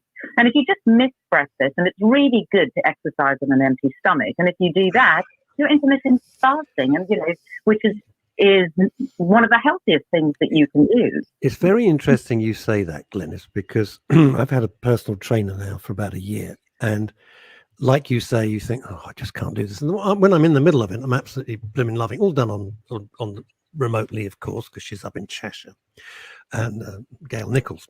Now, when I've tried to exercise and not eaten properly, I feel incredibly faint, because she really does push me very hard. So I have to eat before I exercise, because otherwise, literally, I just can't do it. But the intermittent fasting, I've certainly eased up on what I eat. There's no two ways about it. But I have to eat before I exercise, even if it's just banana and peanut butter. I would question that, because, I mean, have you really given it a go? Because I used to feel like that. I brought out a book with a nutritionist called The Instinct Diet about 5 years ago, with a nutritionist called Fleur Borelli. And she was the one who got me into intermittent fasting and not having breakfast. And I was absolutely horrified. And I said, if I don't have breakfast and I exercise, I'll die. You will have to call an ambulance. And, she laughed. She said, no, you won't. I said, no, I will. You don't understand. And so I had a go. And I got over it so quickly, and I didn't die. And I didn't faint. and I was fine. And I think on the first time I did it, I was doing yoga, and I thought, oh yes, I feel a bit faint. Oh yes, I feel. Then the next day, less so, and then the next, and honestly, by the third day, nothing. Now, for me, it's because also a great way of keeping weight in check. Because if you think about it, if you eat, and then as I used to do, immediately, within half an hour, you start exercising, you're just burning off a little bit of what you've eaten. Yep. If, however, you slept all night and you haven't eaten, just by sleeping overnight, you're already doing a fast. And then if you exercise, your body has to go into your fat stores for fuel, and it burns that rather than sugar and the food you've just eaten. So it's a really good method of doing that. And, your body has an incredible capacity to do that. And people run marathons on an empty stomach. And they often find that they do better. And they never thought they could do it. So I would say you have a mental fear about working out without it. The only problem is there is a practical side to this, because my appointment with her, without boring you stupid on this, is 3 o'clock in the afternoon. So I cannot not eat until 3 o'clock, then exercise. That would be my problem. Okay, there's a way around it. Okay. A good way to do it is get up, have your breakfast at the normal time, and then don't eat again until dinner. And if you're if you're doing your workout at 3 o'clock, that's perfect. That's perfect. I mean, obviously you don't have to, but that is a very helpful way. And you don't have to do it every day. You could try it once and see how it goes. It would be impossible, as you say, to not eat at all and then do a workout. No, it's too long. Yeah. Actually, it's interesting what you say that, because I was actually just thinking that there's to those who do not know or follow Jewish faith, that there's a day called Yom Kippur, which is the Day of Atonement, one where, of course, sort of amongst other things, one doesn't eat or drink for 25 hours. And one of the ways that I pass Yom Kippur is I walk a lot. And if I think about it, it can be in the afternoon, I would sort of just walk for endless hours. Ordinarily, I'd be shattered. I'd say, I must get a drink, or I'd be hungry. But for some reason, sort of because my mind over matter on Yom Kippur is very different, I just know I can't eat or drink anything. Well, I could, but I don't, if you see what I mean. Exactly, because you have a positive mental attitude towards it. That's really interesting. Never thought of it like that before. Mm-hmm. Yeah. And he's Catholic. Who knew? A lot of it is mental. Catholic idiot. We have a lot of preconceptions and fears. And it gets in the way of things. Now, are you using, because every woman's going to drive us mad the moment you go, why didn't you ask this? Are you using particular products? I mean, we've got the mental attitude, we've got your exercise, all marvelous. But are you using any products? What's the story? I do. I mean, and I write all about this on my website. And, as I said, my MO has always been health. So when I started the website, and right up until now, I was sourcing very natural, organic products, and and I thought I try and eat organically, and not all the time, it's impossible, but everything I try to lead a pretty organic lifestyle, and not always been easy. And then I was very proud of all my organic worlds and everything, and I absolutely love them. And then last year, I went on something called a Visio machine, which is like a huge, giant microscope, and it looks at your skin, and it's like a computer, so it's almost like an X-ray, and it looks at every line, every sort of pigmentation. It goes deep into your skin, and it's brutal. And I'm thinking, my skin's not bad. I'm sure it's going to say, you're doing very well for your age. And it really didn't. And I was absolutely shocked, appalled at the result. And the very young, beautiful lady who's a skin expert who put me on this awful machine. And she said, she said, well, I'm sorry, but at your age, she said, it's all very well using all these lovely, natural organic products, and they're lovely. She said, but you've got to have active ingredients. You need more. And I thought, well, you know what? I'm definitely expanding my repertoire if that's what I need. And, those could go out the window. Give me the active ingredients right now. So I actually have changed my regime quite a lot in the last year. And she led me to some wonderful products, which I've used. So now it's all about active ingredients. So they may not be as pure and they may have some things, but hey, you reach an age and that's what you need. And then I went back on the Vivier machine after a few months of using them, and the results were absolutely fantastic. So I'm sticking to them, and it's all on the website. So it's all on the web, because I know everyone's going to be driving us mad. And at the moment the show's finished at 2, my phone's going to be ringing off the hook, guaranteed. all my female cousins will be on the phone. Why didn't you want to be all of that? She looks fantastic. I want to look like that. Well, okay. So it'll be all of that. Right. This is in. Has it given you a huge interest in this? Because you're very passionate about it, and I think if you're passionate about stuff in life, it's great. Well, I am. It's true. I had no interest until about sort of my late 20s. And I think I used to go to this aerobics class, and the lady in it was very passionate. And she said, hey guys, this is American, hey guys, love up just to come to this class. You've got to read this book and you've got to do this. And she took my exercising to a different level, and she got me reading books. And I found that I really enjoyed them. And I discovered that I had a passion for health. And I enjoyed reading really boring articles about supplements. Like I'm an avid supplement taker as well. And I write about that on the website as well.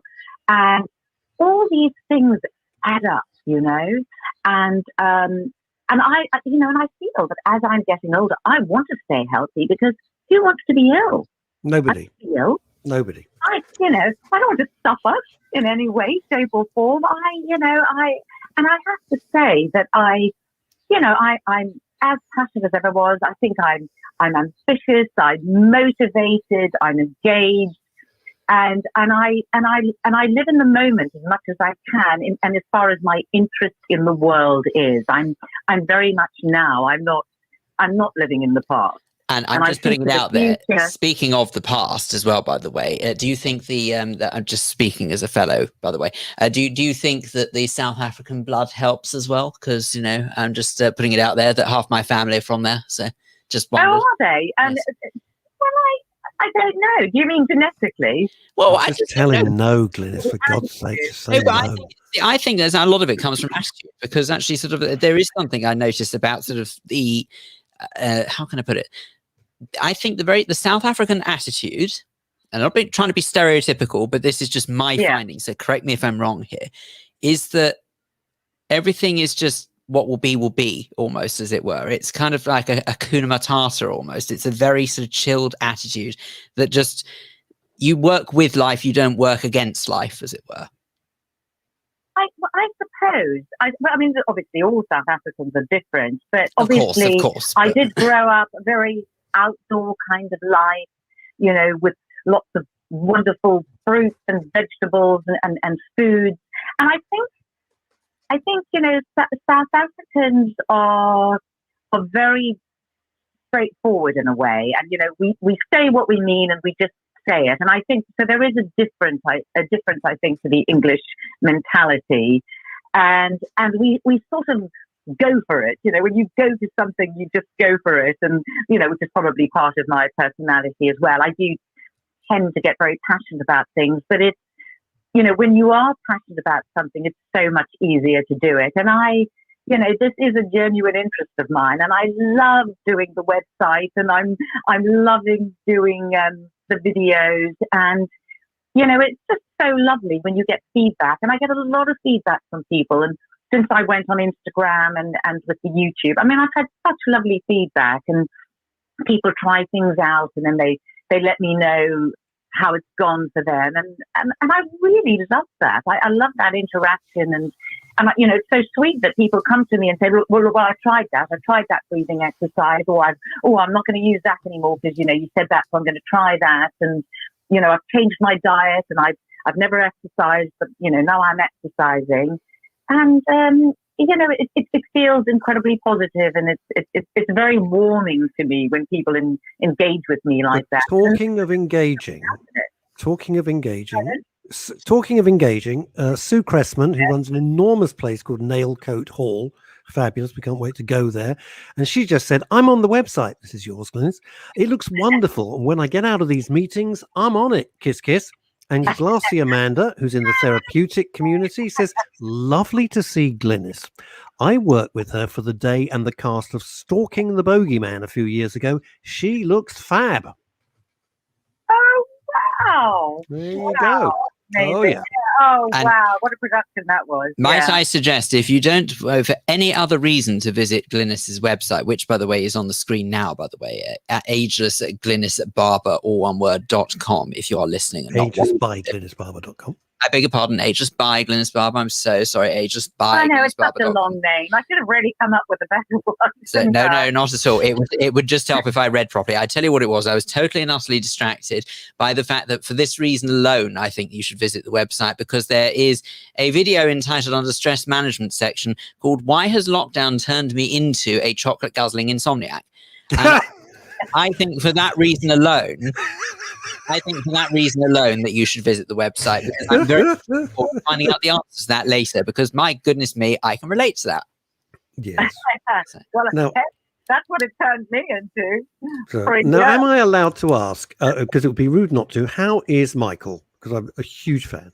Oh, he's very well, thank you. Very well. He's he's very busy writing a book. There'll be more on that later. Ooh, what fiction? Don't have to say anymore. Just fiction or non-fiction.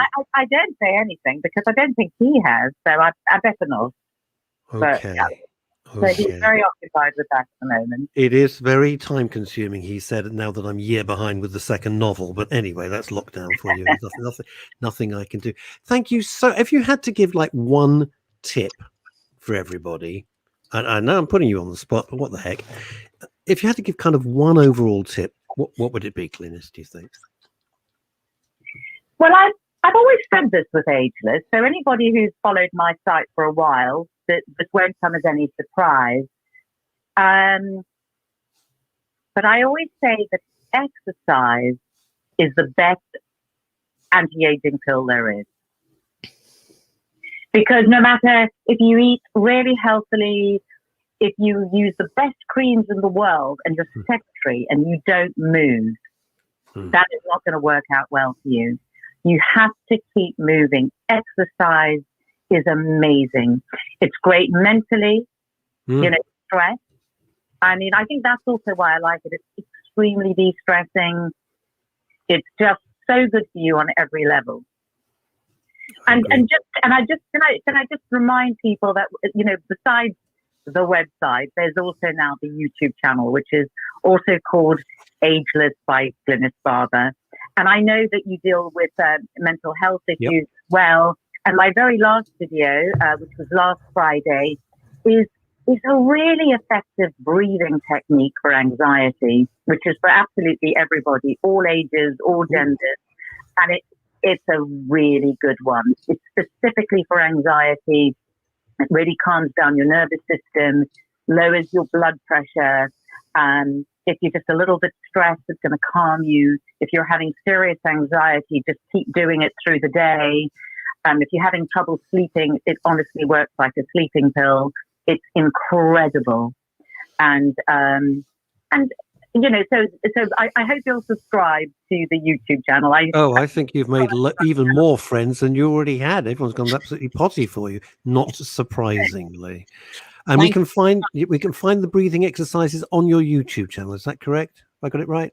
No, I haven't done exercises on YouTube. No, channel. the breathing. The breathing exercises right there. And what I say to people in the video, I talk about what I'm doing, and then I say, right, I'm going to do it, and now record it on your phone, which is what I do for myself, because and everything I do on there, I do myself, and I use this exercise all the time. So just record it. You've got my voice, and you don't have to think about the numbers and the breathing.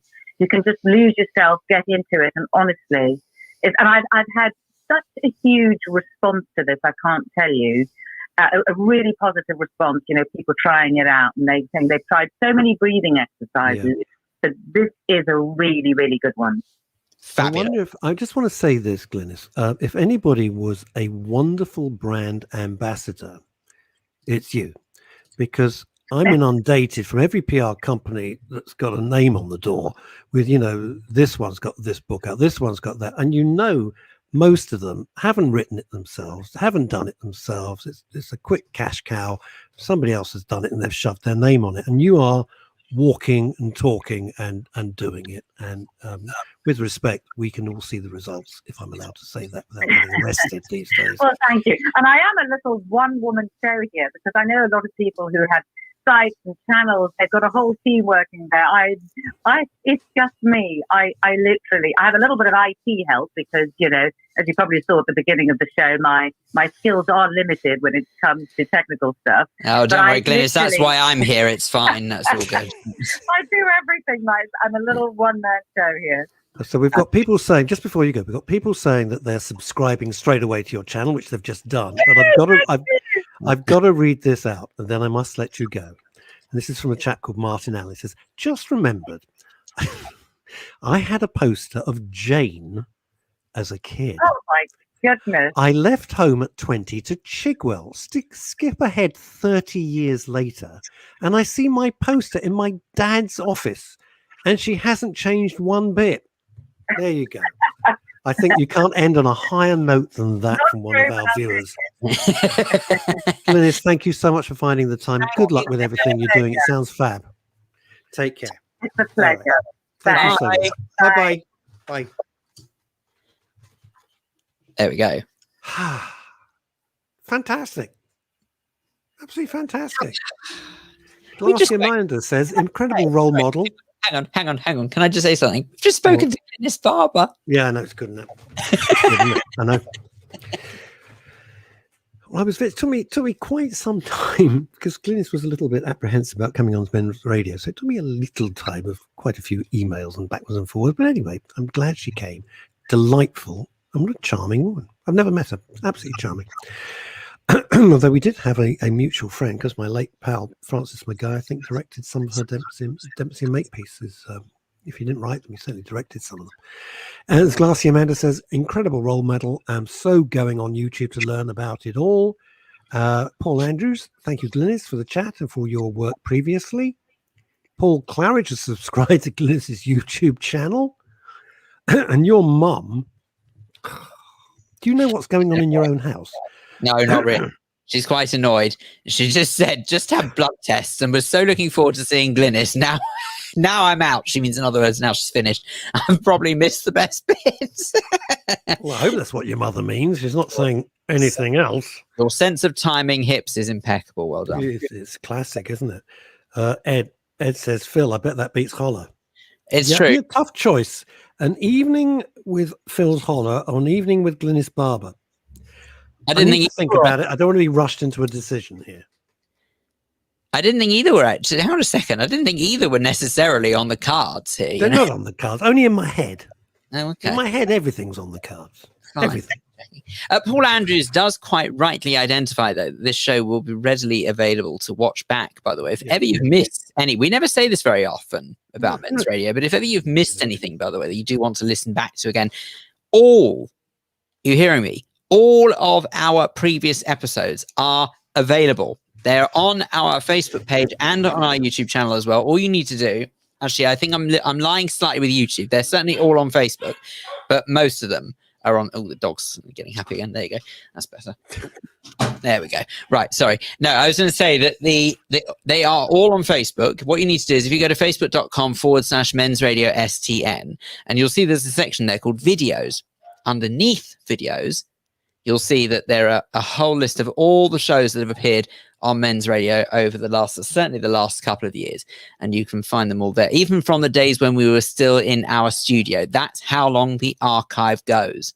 Yes, it's true. Because you're not being funny. I know that a lot of the mainstream media, they sort of make a limited time on it, don't they? They say after 30 days, this will no longer be available. What's the point of that? Seriously. What's the point of getting all of this great content? Kind of bullying, isn't it? Yeah, but we get all of this great content from our guests. So we speak to some incredible people on this show. And yet what? We're just going to sort of say after 30 days, that's it. It disappears into the digital archive. No, forget it. Go for it. You got entire access to the back catalogue. So it's facebook.com/Men's Radio STN. And speaking of which, of course, we are live with you until 2 o'clock this afternoon here on The Daily Show with him, Russ Kane, and with me, Phil Dave. It's very interesting, isn't it? The whole thing about mental health and what goes on in your head. You can't, if you get a cold, you get a cold. You can't help that. You know, somebody sneezes all over you, you catch a cold. There you go. And as my late mum used to say, well, if you take pills, it'll last a week. And if you don't take pills, it'll last 7 days. She was so wise. Anyway, that's my mother's philosophy. But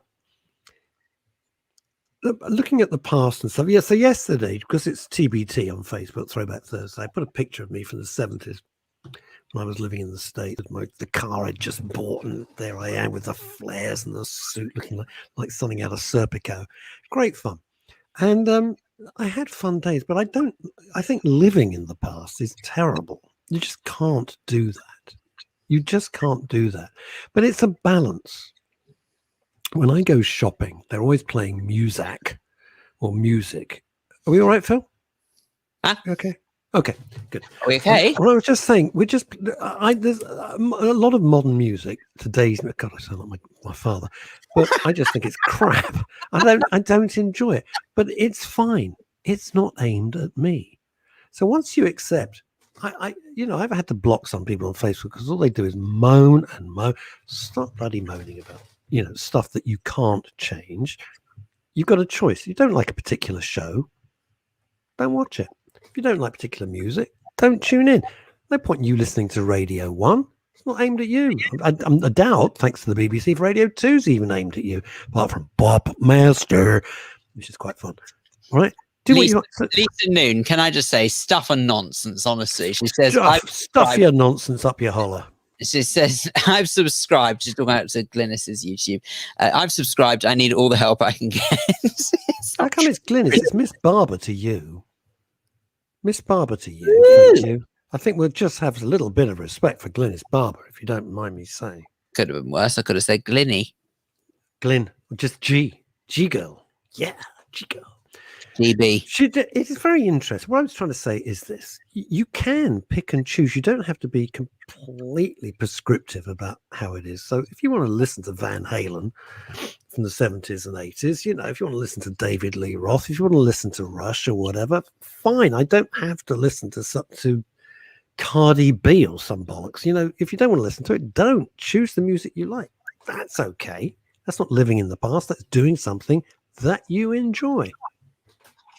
It's like if you want to watch Poirot, watch Poirot. If you're not enjoying some of the shows, watch the shows that you do like. That's okay, but that's not living in the past. That's just cherry picking the stuff that makes you happy. And if you do the stuff that makes you happy, you're going to be a happier person, and your mental attitude's going to be better.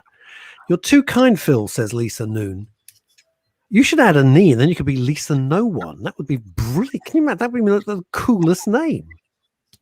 Lisa, that would be so cool. What was the Riddler's real name? The Riddler's real name was Enigma. It stood for Edward Nigma. Enigma, the Riddler. See what I did? I'm a one-man army here some days. Dave Fleet. Episode of the Reader's Digest. Human laughter is the best medicine. Dave Sleet says, release. I don't know what's the matter with me. I don't know. Consumptive cough. I haven't had any cigars all week. That was releasing the pressure on the mind is just as vital as releasing the pressure on the bladder, says Dave Sleet. Thank you for that. You know what? But Dave's right. Dave Sleet is right. It's his business. He understands this. That's his whole business. That's the computer. Wait, hold on a second. Going to the laboratory is not his business. No, not going to the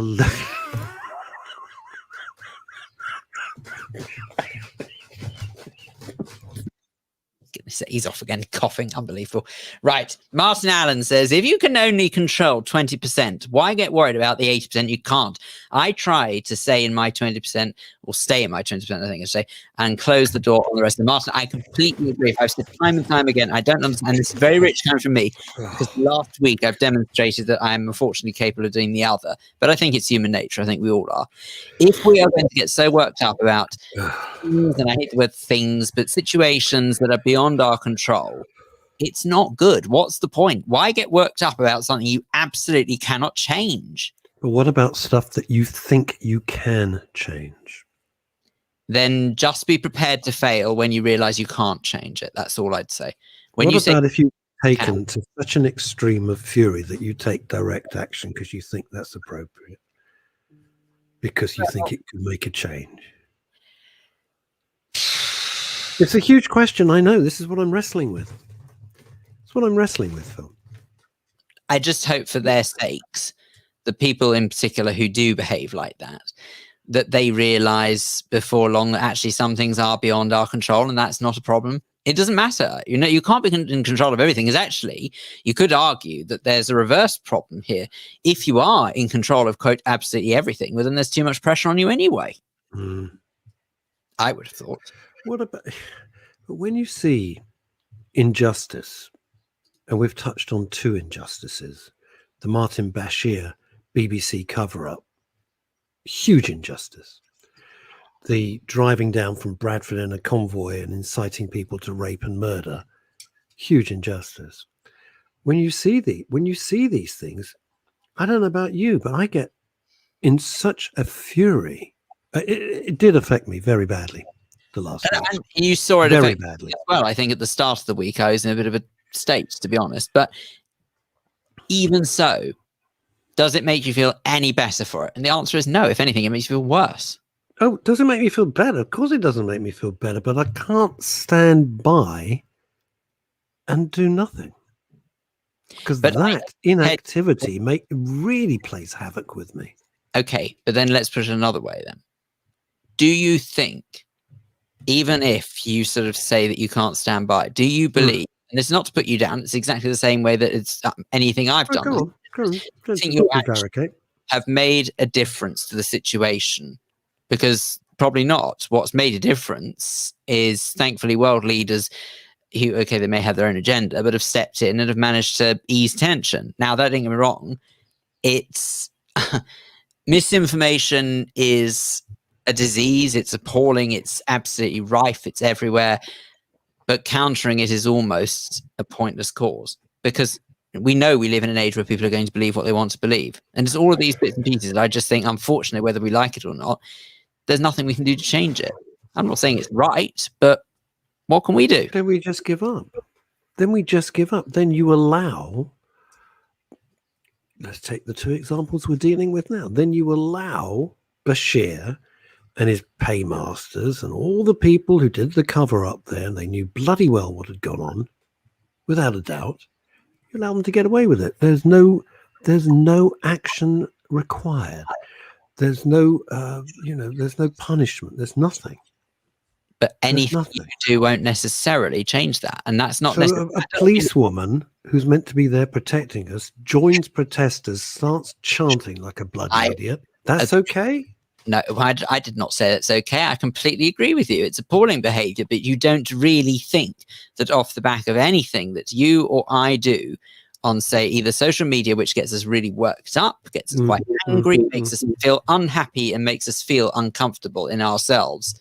You don't really think that anything that we do there is going to make the slightest bit of difference to the future. Well, let me tell you. All right, let's just deal with that idiot policewoman. The policewoman who's, the police are meant to be impartial. They are there to protect the public. They are not there to join in with a screaming racist mob chanting their bullshit. Okay? So I wrote to Priti Patel. That's all I could do. What am I going to do? Find out who the policewoman is, go around and give her a piece of my mind? Obviously not. What can I do? I write to the Home Secretary and say, what are you going to do about it? It's your job. She reports to you. And there has to be repercussions for these. And what reply did you get? Nothing. And of course not. Yeah, Phil, but at least I felt I'd done something. Don't you see the difference? But does that make you feel better?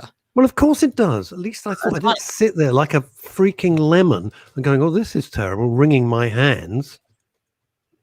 I thought, what can I do? What can I do about this disgusting situation? Right to the Home Secretary. Will she take a blind bit of notice? Probably not. But if enough people did that, she'd have to take some action. If it makes you feel better, then that's good. Okay, that's the only thing I'm trying to get at is that if you are getting involved in something, for example, arguing with these lunatics on social media. Well, they are lunatics. They're mad. Doesn't do a thing. It won't change. Let me just quote Michael Verby. Michael Verby from Leeds has said this: all that is needed for evil to triumph is that good men do nothing. Precisely. Precisely. They've got away with it for far, far too long. It's just nonsense. Some of this is really, I honestly believe, and some of the woke stuff, I think they genuinely believe they're mentally unstable. I mean that. Terribly unstable. Glassy Amanda says, I believe in standing up and being heard. If we all decided to remain quiet, it would be awful. I reported that policewoman to the Met Police on SM, social media, and got others to do the same. We then got a reply and an investigation regardless of whether it works. Fine. Make no mistake. If it makes you feel better, if it makes a difference, then great. My point is that if you engage in something that aggravates or gets you wound up and doesn't do anything to help a situation, there is no point in that. So make no mistake. If what you're doing you think is going to make a difference, and it does make a difference, mainly to you, never mind the situation, mainly to you, as long as it makes a difference to you, then that's great. Go for it.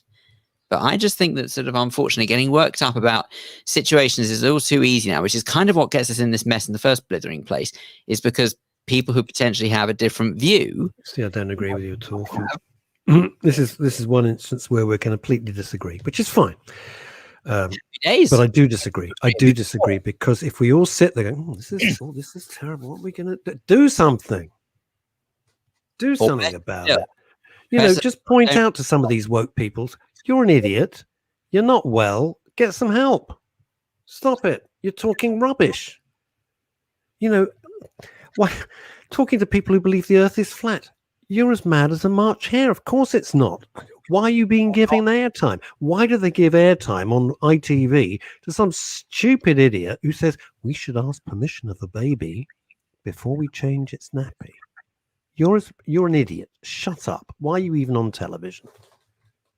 You're nuts. You're stupid. And you're just taking something to the nth. It's just rubbish. Do something about it. If you tell that person that they are nuts for thinking the way they think, you don't really think that's going to change their mind, do you? Do you know, when David Icke came on the Terry Wogan show, Terry Wogan, one of my idols, an amazing broadcaster, gifted man. He made it look effortless. And a very nice man too. I never had the pleasure of meeting him, but everyone who did meet him said he was absolutely as you would imagine him to be. David Icke, who up to that point had been a sports commentator, I believe, on the BBC or whatever it was. And he came on and started spouting his lunacy. And the audience were like laughing. And Wogan, I've never forgotten it, said, David, do you not realize they're not laughing with you? They're laughing at you. This is nonsense. If enough people had said, do you know what? This is just rubbish. What the hell are you talking about? These things get nipped in the bud, but it's just allowed to carry on. And you're filling up stadia with people who are listening to somebody saying, will the royal family turn into reptiles? What the hell are you talking about? Ah, that's where the name Queen Elizabeth, oh, blast, I screwed you that. You ruined the gag. Whatever, I'm sure. Let's pretend. We'll do it again. Take two. Thank you. What the hell are you talking about? Ah, that's where the name Queen Elizabeth comes from. I thank you. Very good. Right. Anyway, on that, I'm not sure, everybody, that was worth Do we want to do it a third time? Because it wasn't quite a clever gag. I'll be honest with you. That was very quick. Do you see my point, Phil? I'm not particularly talking about David Icke. I couldn't give a shit about David Icke one way or the other. I think he's mad. I think he's nuts. And I think what he talks about mostly is complete rubbish. But he's convinced a lot of people because he's very loquacious. He's very articulate. And thousands of people attend. Okay. You want to believe the royal family turn into reptiles? I don't want to be stuck in a car with you. Do about that? What can you do about it? If you get nip it in the bud. You just pointed out for the lunacy that it is. But you can't do that. I'm not saying that it shouldn't be done. Of course it should be done. But there you go. Then do it. How? It's not possible.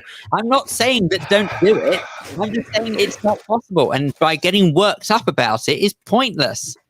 By the way, something else I get very worked up about, by the way, just for the record, he says, linking this seamlessly to our next guest. I'm so impressed. I'm already impressed. I don't even care what you're saying. I'm impressed. Something else that I get very worked up about, by the way, is customer service. Oh, jeez.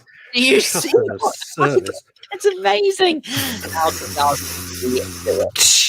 Well, I tell you what, I don't, but I tell you a man who does is next. I want to hear about this. Dean Aslett joins us now on Men's Radio on The Daily Show. Dean, a very good afternoon to you, sir. Good afternoon. How are you, Phil? Well, apparently I'm quite wound up, but more importantly, we trust you're well. Now, look, first and foremost, I don't know whether or not I actually did justice sort of in terms of sort of what it is that you do, sir. So in your words, tell the listener what it is that you do. I'm a glorified sales assistant. They call it styling now. They give it all kinds of buzzwords. Personal stylist, personal shopper. But I've been doing that since year dot. And the one thing that associates me with all those buzzwords, I suppose, is that I always had a client book. And that client book grew and grew and grew since when I first got involved in the fashion business. So when you say client book, just explain. Let's assume we know nothing about it. I'll put my hand up. I don't really. So somebody would come along to you, a retailer or a manufacturer, and say, we want you to pretend to be a customer. Have I got the right aspect? No. Basically, I worked, for instance, when I was 18, before that, I worked at Marks and Spencer. That was the first thing I ever did. I had a Saturday job at Marks and Spencer. And the first thing I noticed is that I had very long queues, and that was because people, for some reason, gravitated towards me and thought that I gave them good customer service. But instead of being commended or applauded by the management, they hated me for that. And why? Jealousy. Why? Because the customers loved me, and they said, why? Some of the customers would actually turn round to the management and say, why can't you be like that young man? So of course it put their noses out of joints. But working in the suit department at Marks and Spencer wasn't gonna cut the mustard for me. So what happened was I was always obsessed with fashion, and that really came through my love of music. Now we'll get on to the music thing in just a moment. But speaking of your love of fashion, I do also have to compliment you as well, because what I'm about to do now is I'm about to share with you. What we do is we always ask, when we book guests here on Men's Radio, this is a little insight into behind the scenes now. Okay, when we book guests on Men's Radio, producer Sina always asks our guests to provide a photo. And the reason why they provide the photo is exactly so we know who we're looking out for and who we're talking to. And in the photo that you've sent, Dean, which I'm now going to place on the screen so that other people can join in with this particular discussion. Look, there you are. Right, look at that. I have to say, that's a good look. I was slightly miffed. That is a good look. Slightly miffed at the fact that you seem to be carrying off the scarf that I'm wearing today by pure coincidence. Oh, there we go. Look at that. Right, the scarf I'm wearing today. But you seem to carry it off much better, which really annoyed me. But never mind. I think you look very elegant, Phil. Right. It's fine. Don't praise him. I'll never hear the bloody end of it, Dean. It's fine. I've got a question, Dean. Let me wind back a little bit here, because this is really interesting to me. What you're a young guy. You're selling suits in M&S, right? People are loving what you're doing. What was it that you were doing that was resonating with the M&S customer that they liked about you more than the other people? I was just being polite, and my father was quite militaristic, and so I always obeyed orders, and it didn't bother me if people said, go and get this, go and get that, where I think other people working in those stores didn't like being talked to that, and they may been stuck up or rather po-faced or didn't want to cooperate. That didn't bother me, and I just did what they wanted. It was almost not subservient, but I enjoyed what I was doing, and I did it with enthusiasm. And if anybody was rude, I'd let it go over my head and just try to be as professional as I could. And that was one thing I was good at. I wasn't very academic, but it soon became apparent I had a flair for selling. And that continued when I worked as a sales assistant for a multi-brand store in Covent Garden, which was probably the first of its kind in the 80s, called Jones.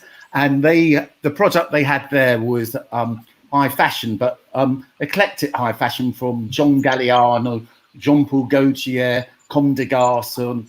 And again, I was going in there every Saturday, and I found the same thing happening. I was able to perform big sales, and even though I was in there just Saturdays, customers returned to me.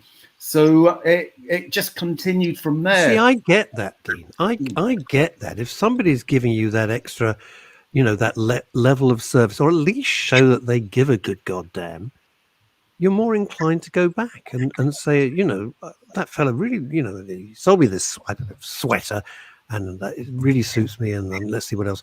Can I read this to you, Dean, from one of our viewers, listeners, Glassy Amanda? I was on the management training scheme at Marks and Spencer when I left school, and I've never been so badly bullied in my life.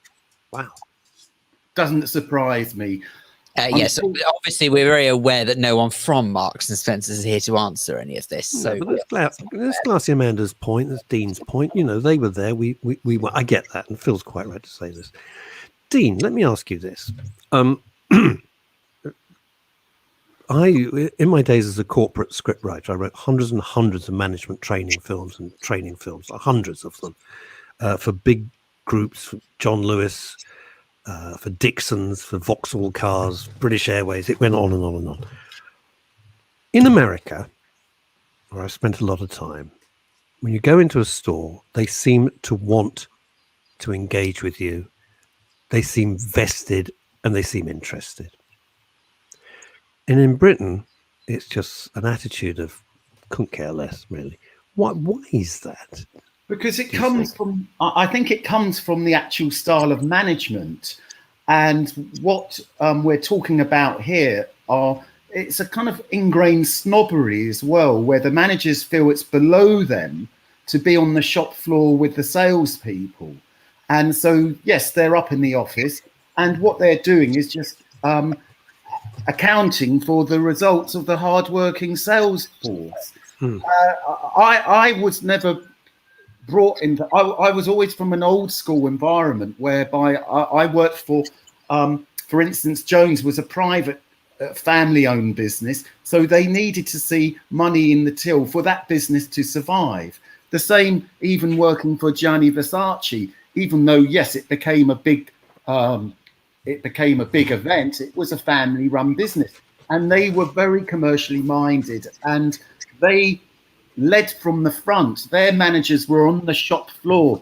They led by example, and going into other companies, department stores, which I'm afraid I'm going to have to make nameless, I noticed a big clash of the culture I had with the management style, which was very Marks and Spencer, where, again, the managers were never seen on the shop floor.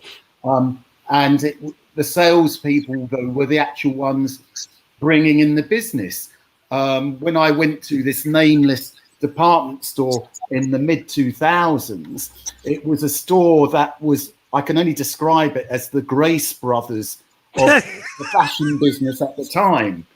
You've all done very well. Yeah, and then it was completely revamped. And the new owners brought with it all their experience of having luxury boutiques from around the world. However, at that time, the management that was still there still came from your companies like Marks and Spencer, Tesco, and I'm not knocking that, but there was definitely a clash of culture from the kind of culture I was from, which was from luxury brands like Gianni Versace, Gucci and Jones. And I'm not trying to be snobby, but I was passionate about what I did, and I led from the front. I created a personal shopping department. I was tasked to do that. They did have one before, but it wasn't really performing in any shape or form to its potential. I brought in personal stylists that I'd worked with in the business, and we took that business in 1 year from taking £1 million to £7 million. Wow. But you think, wow, indeed, huh? That should bring me recognition.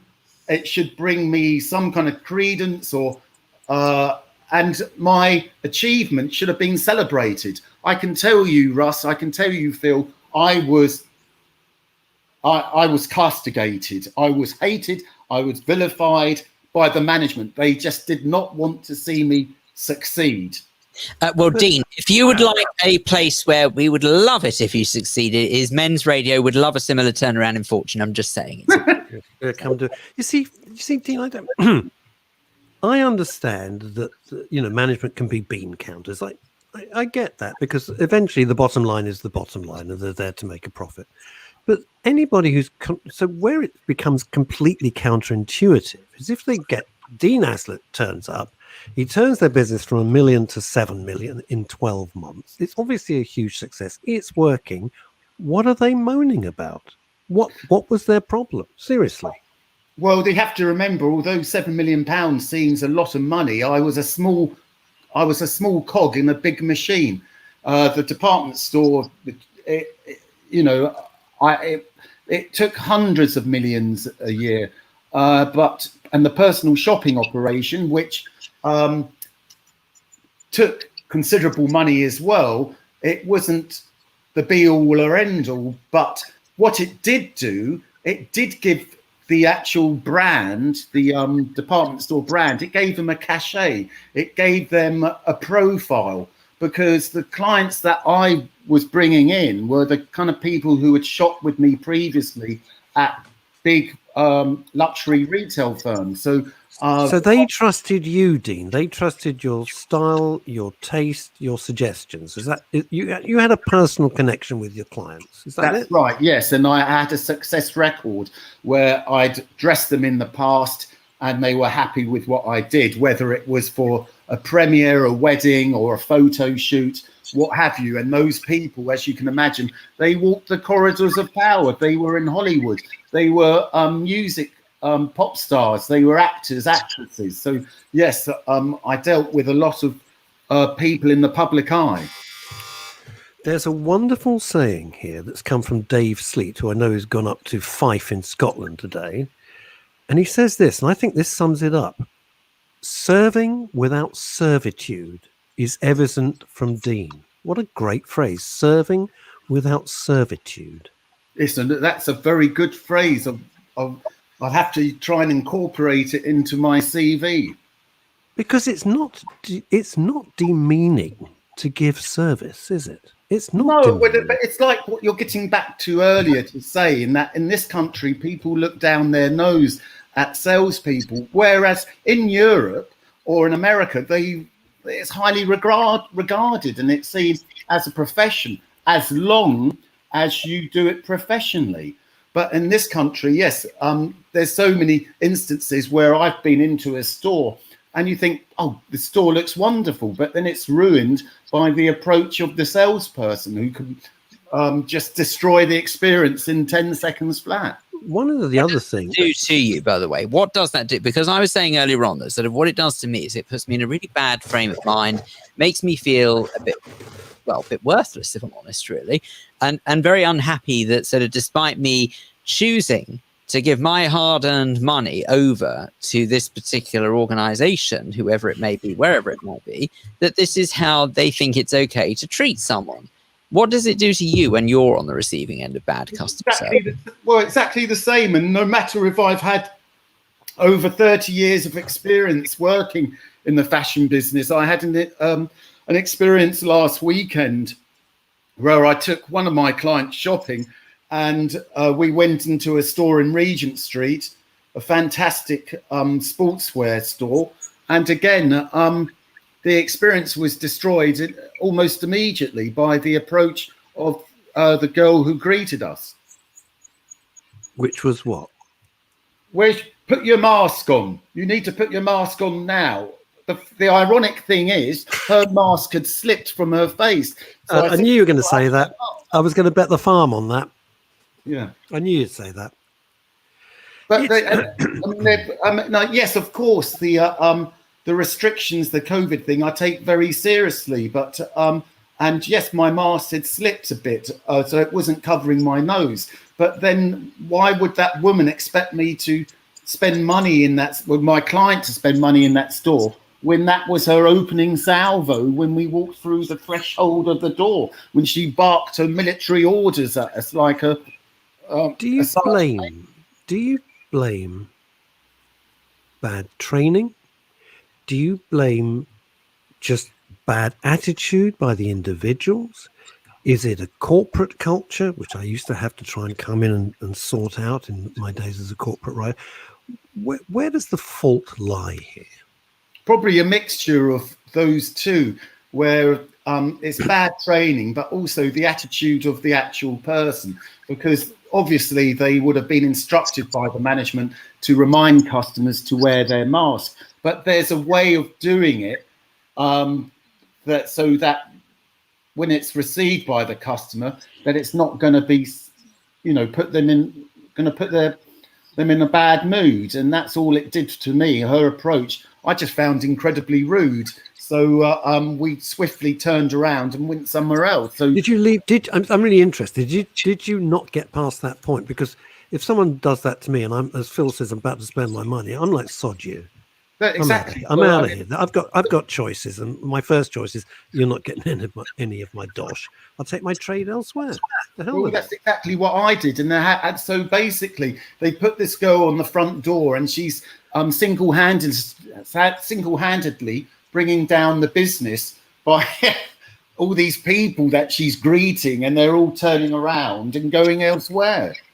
No, but you see, the other thing as well is I think that the ability to serve others has to come from within, because even all the training in the world can't do that. There's one particular fashion store that actually, it's not one particular, there are quite a few who do this now, to be fair.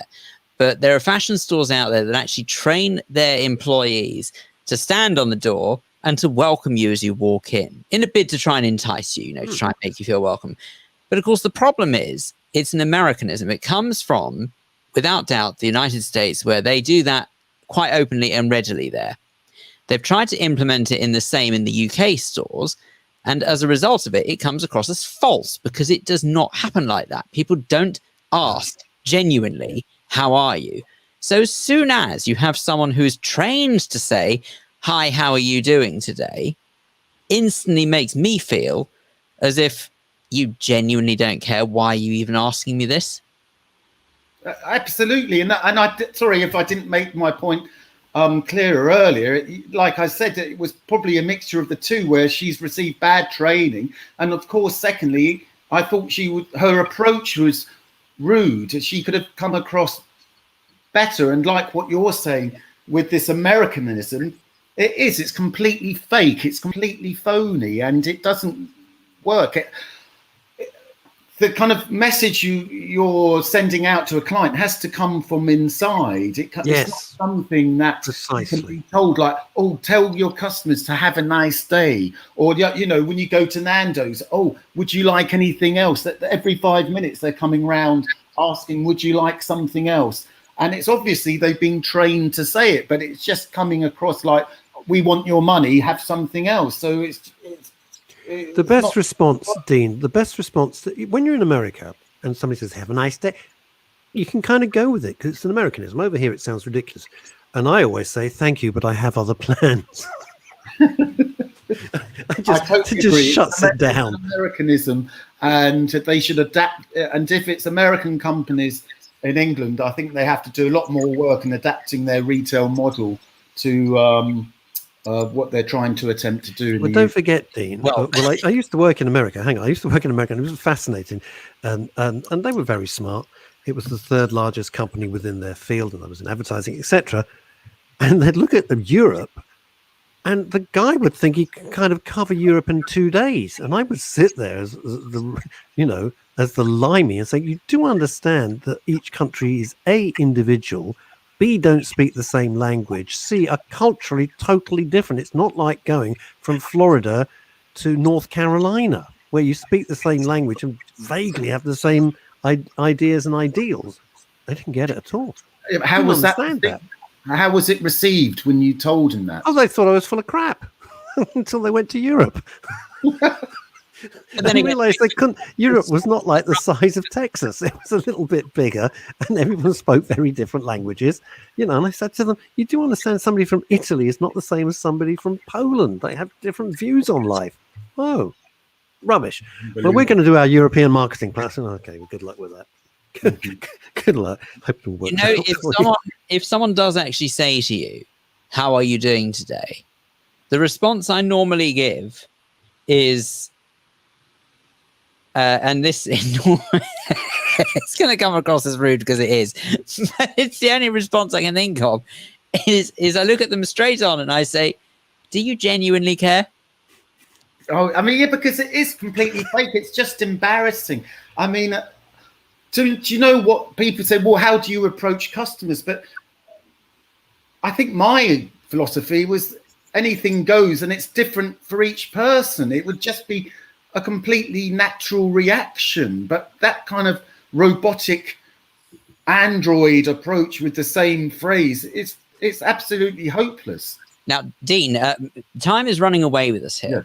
But what's this I've heard about you being involved in music? What's this? Do you know what? I've been on stage since the age of 5, since my grandmother used to have a dancing school in Brixton. So I used to perform for her doing, I wasn't doing pop numbers. I mean, she had me doing all the old favourites like Bing Crosby, Elvis Presley, Tuxedo Junction. But I suppose, I know, I didn't particularly enjoy it, but it was either do the show or you're not going to watch Doctor Who tonight. So I did the show. And in those days, there wasn't a video recorder in the 70s where if you missed Doctor Who, that was the end of your life. So I as a child, I developed a love for music. And in my teenage years, I bought a synthesizer and I started writing songs. And it's something that I've been doing really since the age of 15. And I'm 50 now, and I didn't have success with it until last year. And this was with You Make... Hang on, this was with You Make Me Shudder, is that right? That's the third one. In the last year, just before lockdown and going into lockdown, I've now had 3 consecutive top 10 dance hits in the UK Music Week. Fantastic! In the dance chart. Because I sadly used to be in the music business. Terrible mistake. There's a dance chart, of course. Yes, that's been great. And I can only think because during lockdown, I was able to spend a lot more time promoting it with my promotion company, Audio Freaks, who've been great. Audio, I know. I've used them. Oh, really?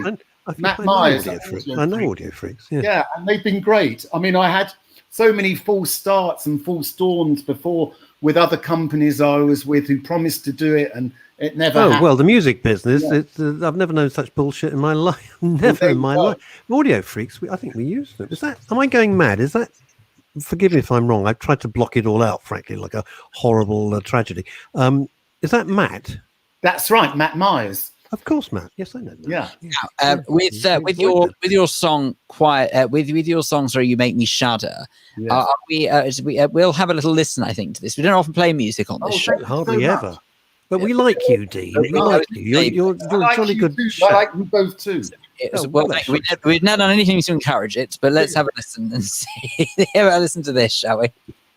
Make me shudder.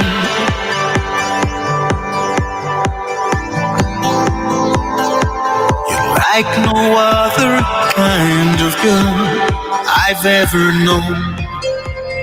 Look what you've done to me.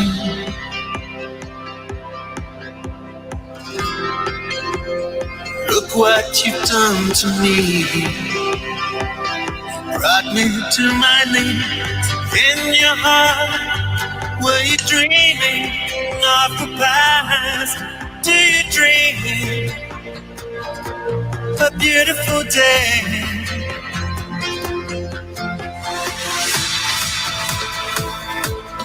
Make me shudder.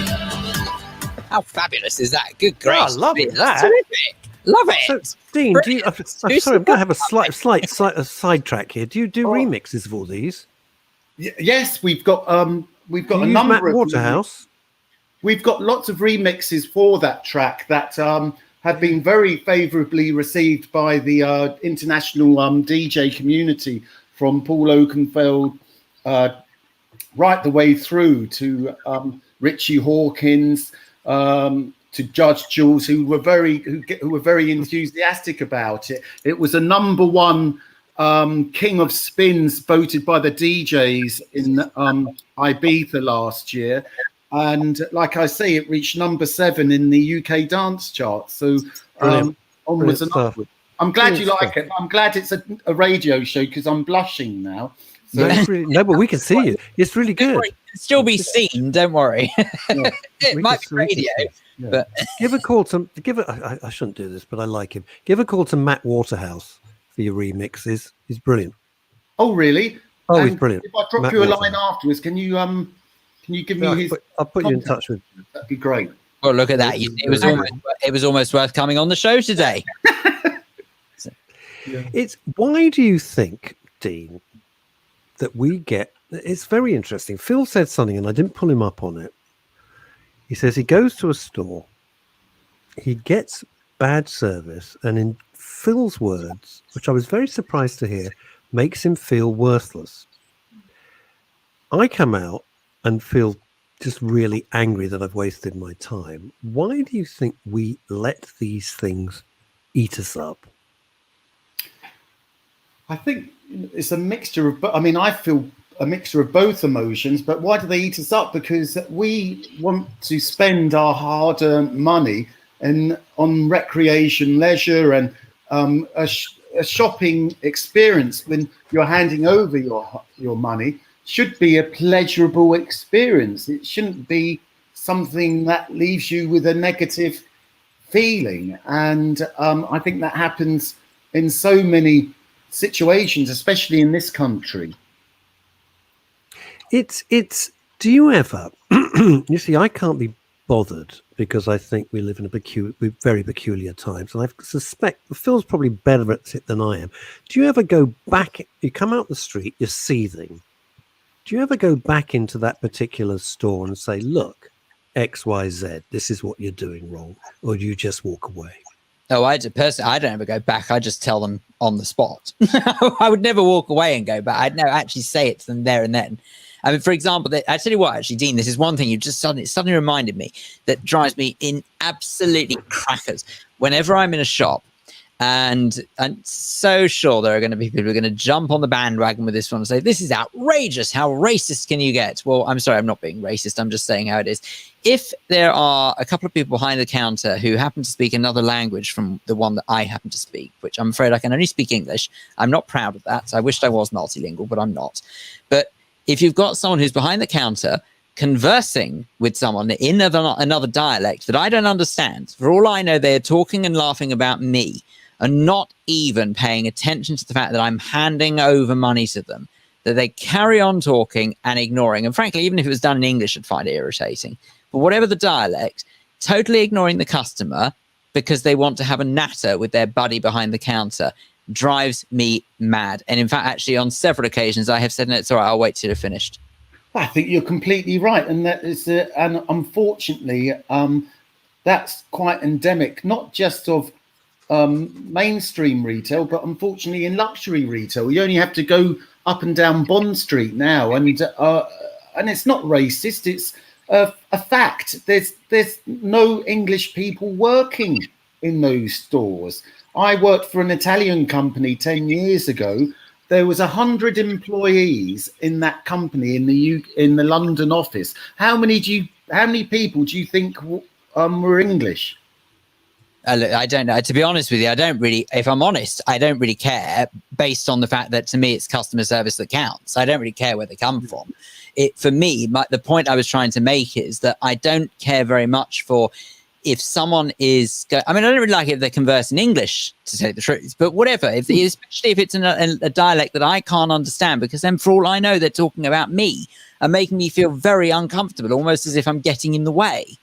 Yeah. So, and it's almost like they're doing it deliberately, or they're ignorant and they're completely oblivious to the effect it's happening. But I think it's unacceptable. I think if you're in whatever country, you have to talk the native tongue.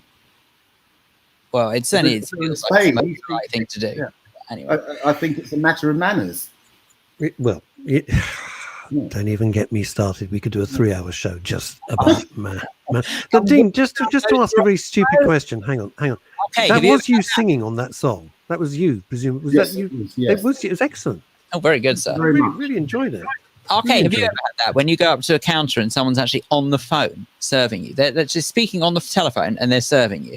Have you ever had that? Yes, all the time. Yeah, and I'll say, no, you finish your phone call first. Well, and then they won't even bat an eyelid. It's like, even though you're being you're trying to make a joke of it, as if but they still carry on. But I think maybe I'm getting older. I think there's different mannerisms now. I don't want to sound aged, but especially from younger people working in these stores, they're obsessed with mobile phones, and even in their working on the shop floor, they're walking around not really observant to the customers because their eyes are transfixed on those mobile devices, and they're doing this, doing that, and it's like hi, and you're waving, and you still can't get their attention. and you speak to because you're invisible, man. And then you speak to the retail directors, and they say, it's a tough times, but fashions change. It's all about these retail directors and CEOs. They all use these buzzwords. Fashion's gone 360 degrees, and it's multi-channel retail now, and it's just they've lost touch with the customer, the physical customer, in actually dealing with people on a physical level. And I think a lot of these multi-channels, a lot of these online shopping, yes, I can understand it in a certain way, but for fashion it's a disaster, because if you're buying Dean, we've spoken a lot today about comparing customer service in the UK to that of in America. If only we had somebody in America who we could go to just to find out maybe what comparison is like today. Oh, hang on a second. Hi, Chantal. Hello. Live from Colorado. How are you? I'm very good indeed. It's slightly early here in Colorado. I don't think the shops are open yet, so nobody's actually said, hey, good morning, how are you? Well, that was time then. There you go. Anyway, never mind. All right, okay. Chantal, meet Dean. Dean, meet Chantal. Hi, Chantal. Good morning.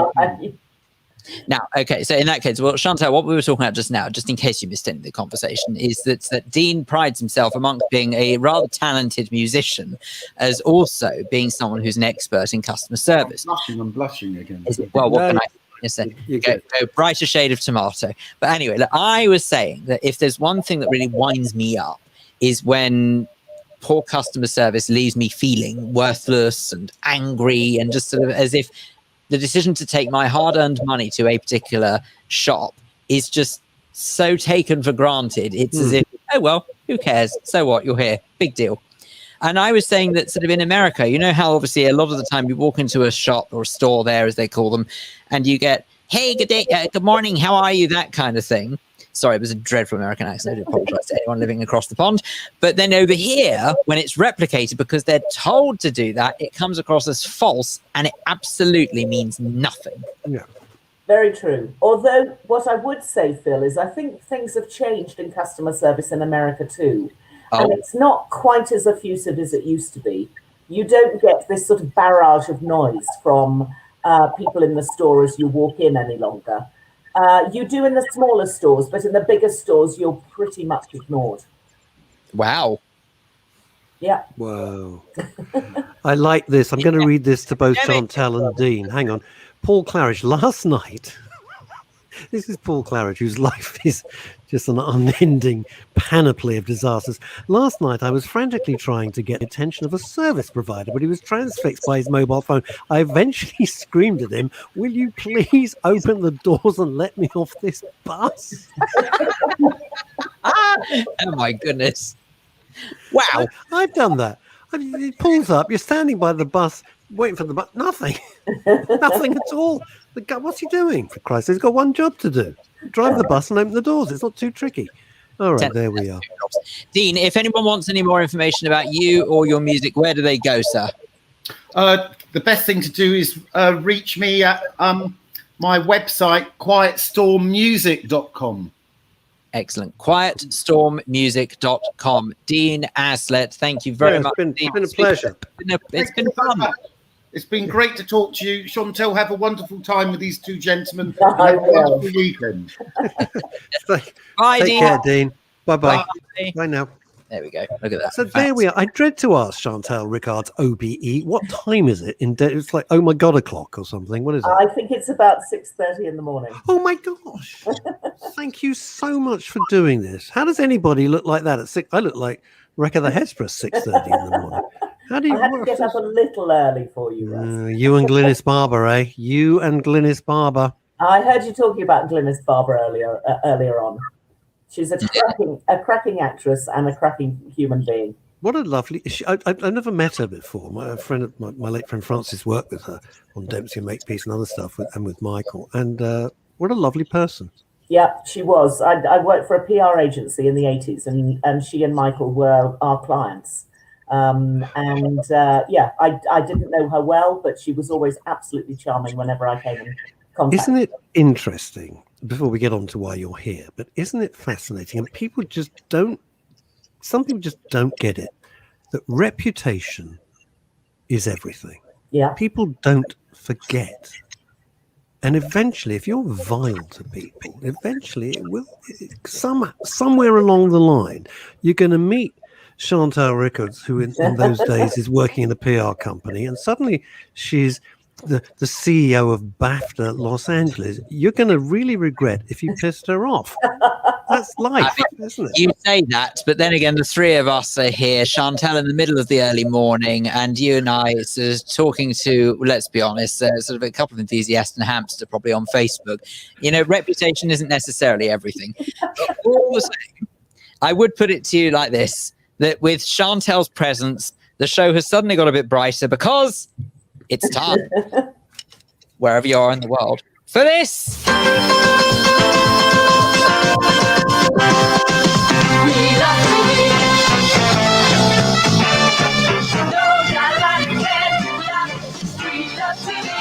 Oh yes, we love TV, and who better to discuss TV than our very own Chantal Rickards? I have to say, with the world's most well-travelled handkerchief that appears on the location every single week. It would appear. I mean, what was it last week? Dubai, the week before in Wales, and then in South London, and now in Colorado. It's extraordinary, really.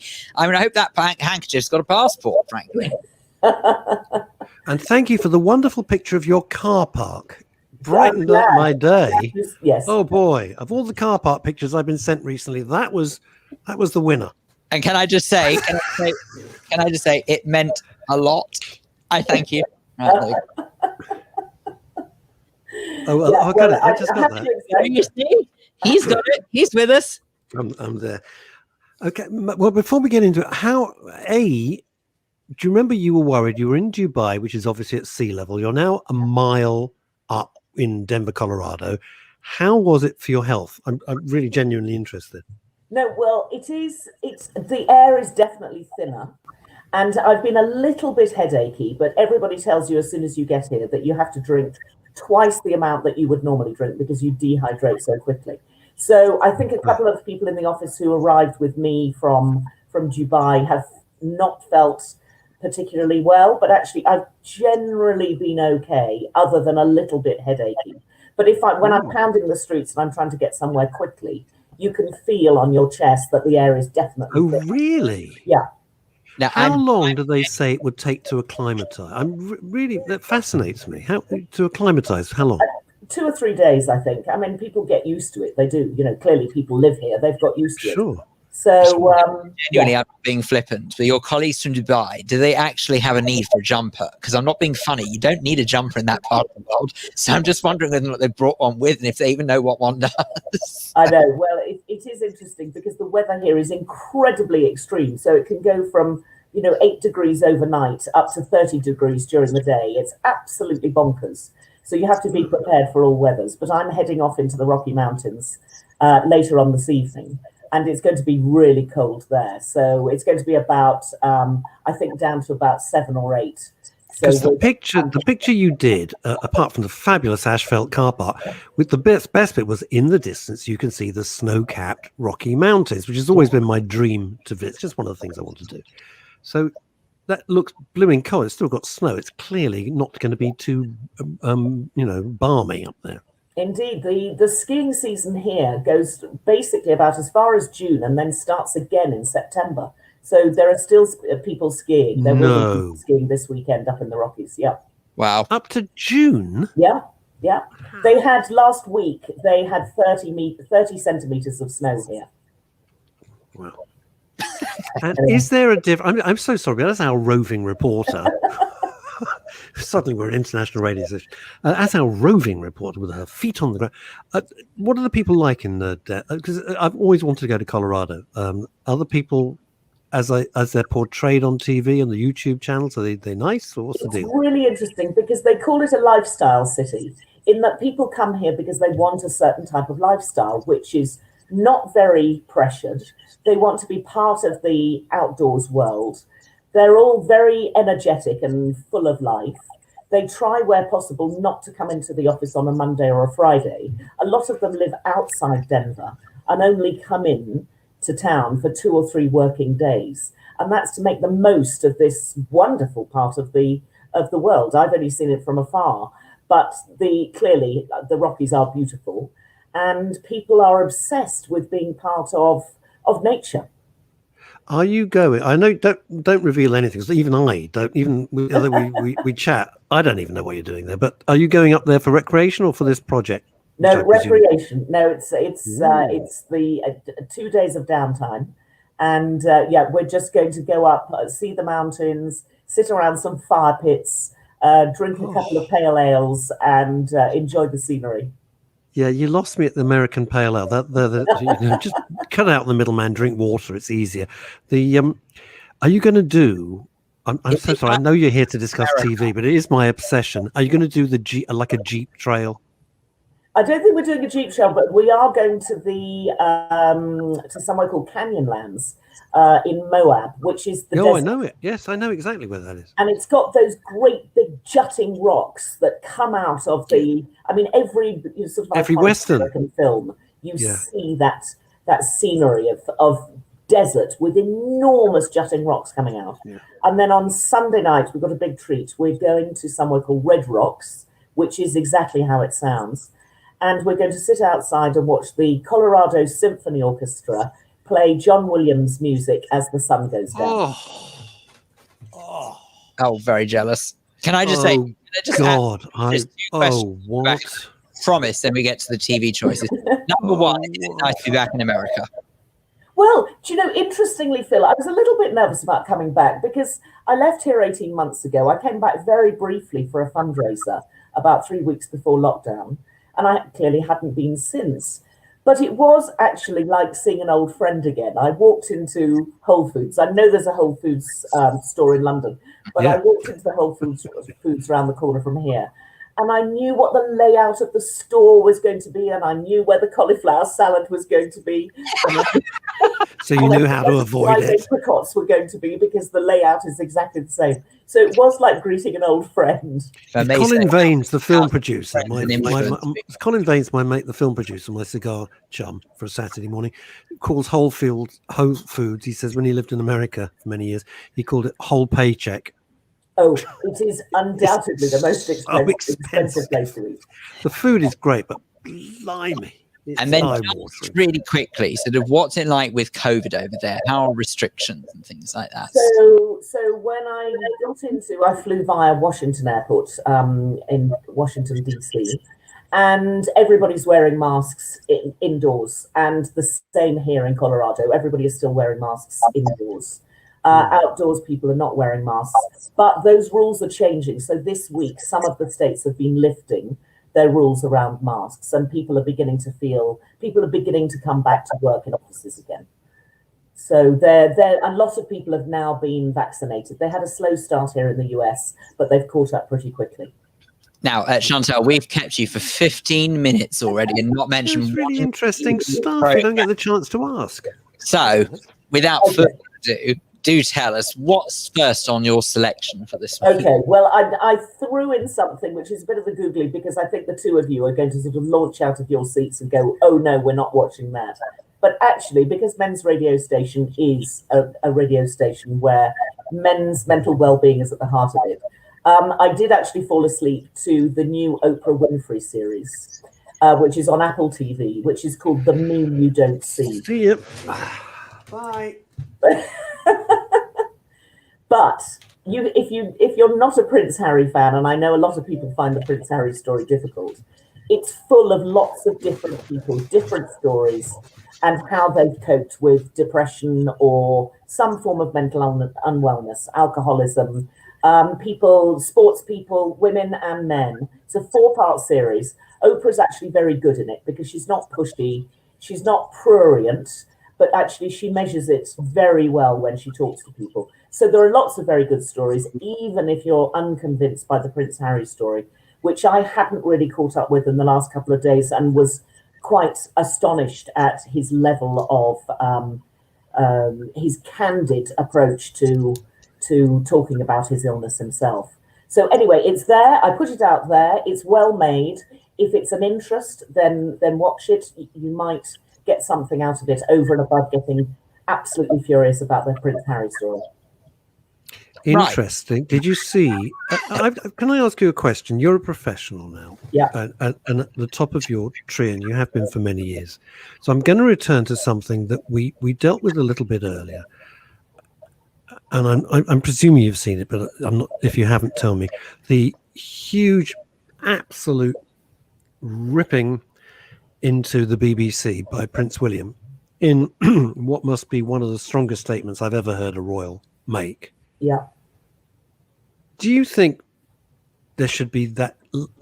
There should be retrospective accountability as a professional. I'm really upset by it. I actually work for the BBC, and I felt sort of slightly ashamed listening to all of this stuff over the last 2 or 3 days about the lack of probity, particularly around the journalist who brought us the Princess Diana story. It was shocking.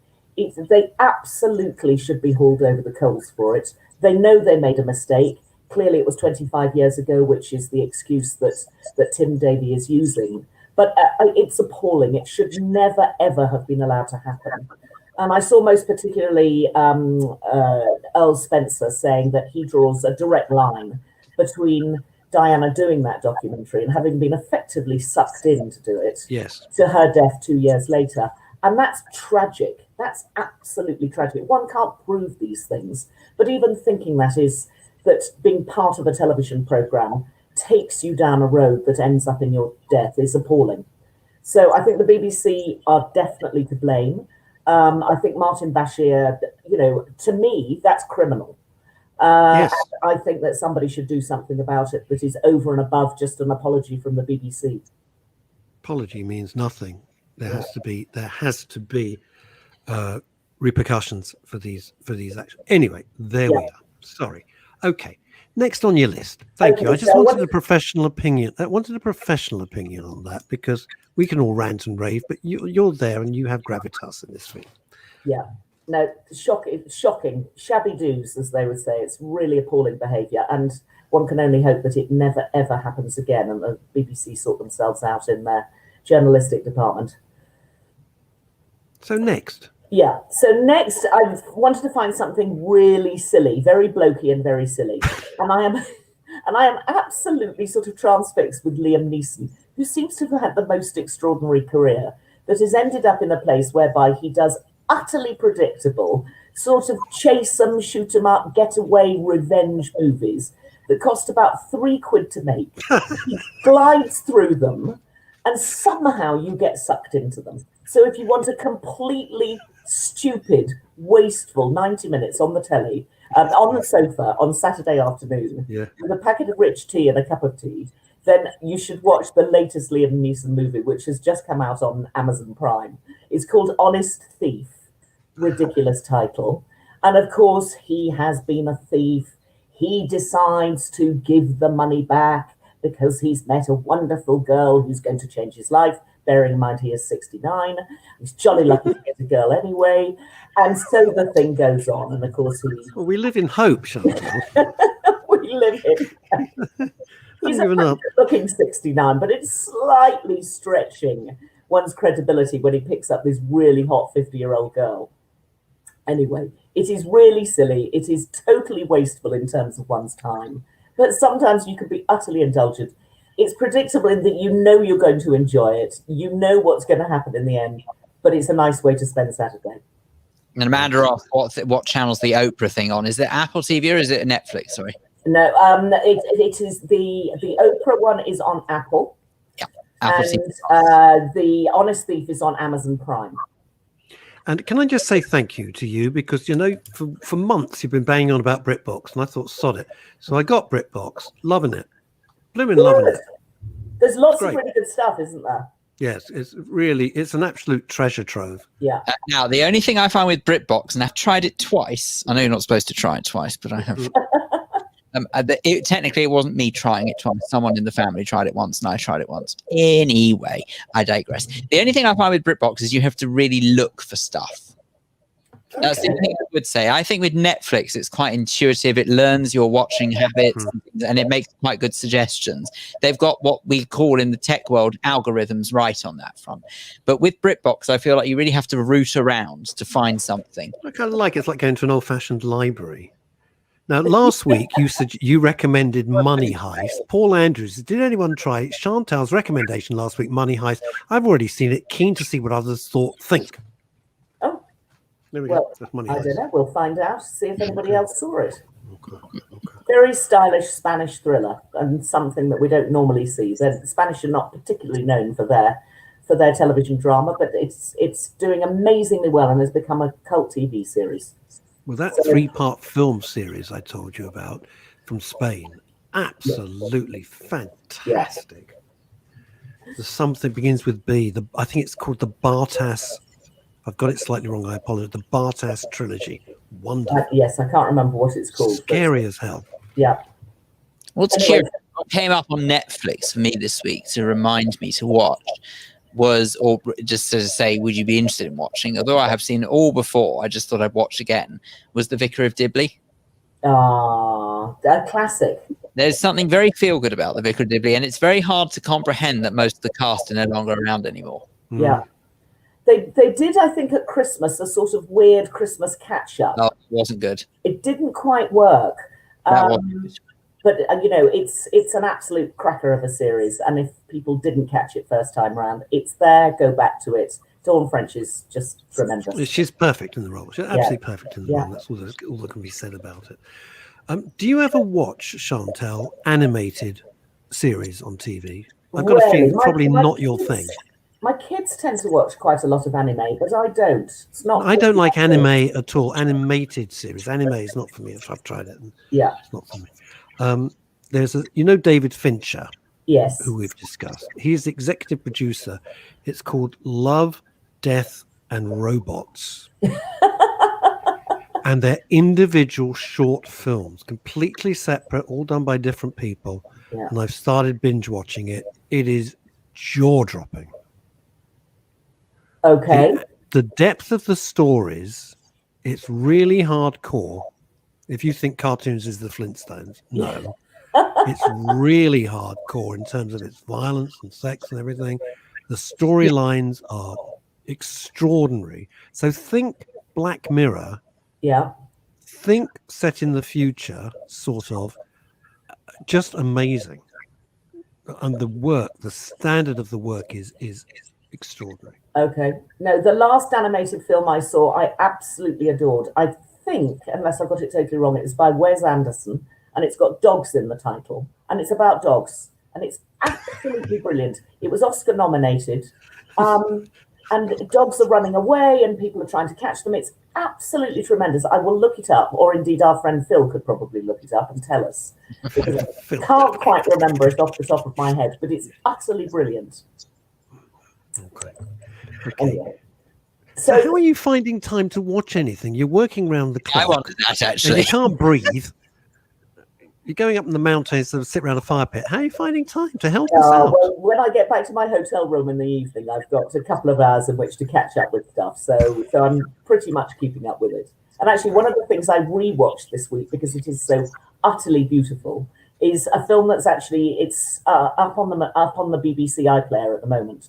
And if you didn't see it, I mean, it's not a film that you'd look out for, but actually it should be seen because it's an incredibly well-made documentary film called The Eagle Huntress, which came out in 2018. It's made by a British director called Otto Bell, who started out in the advertising world.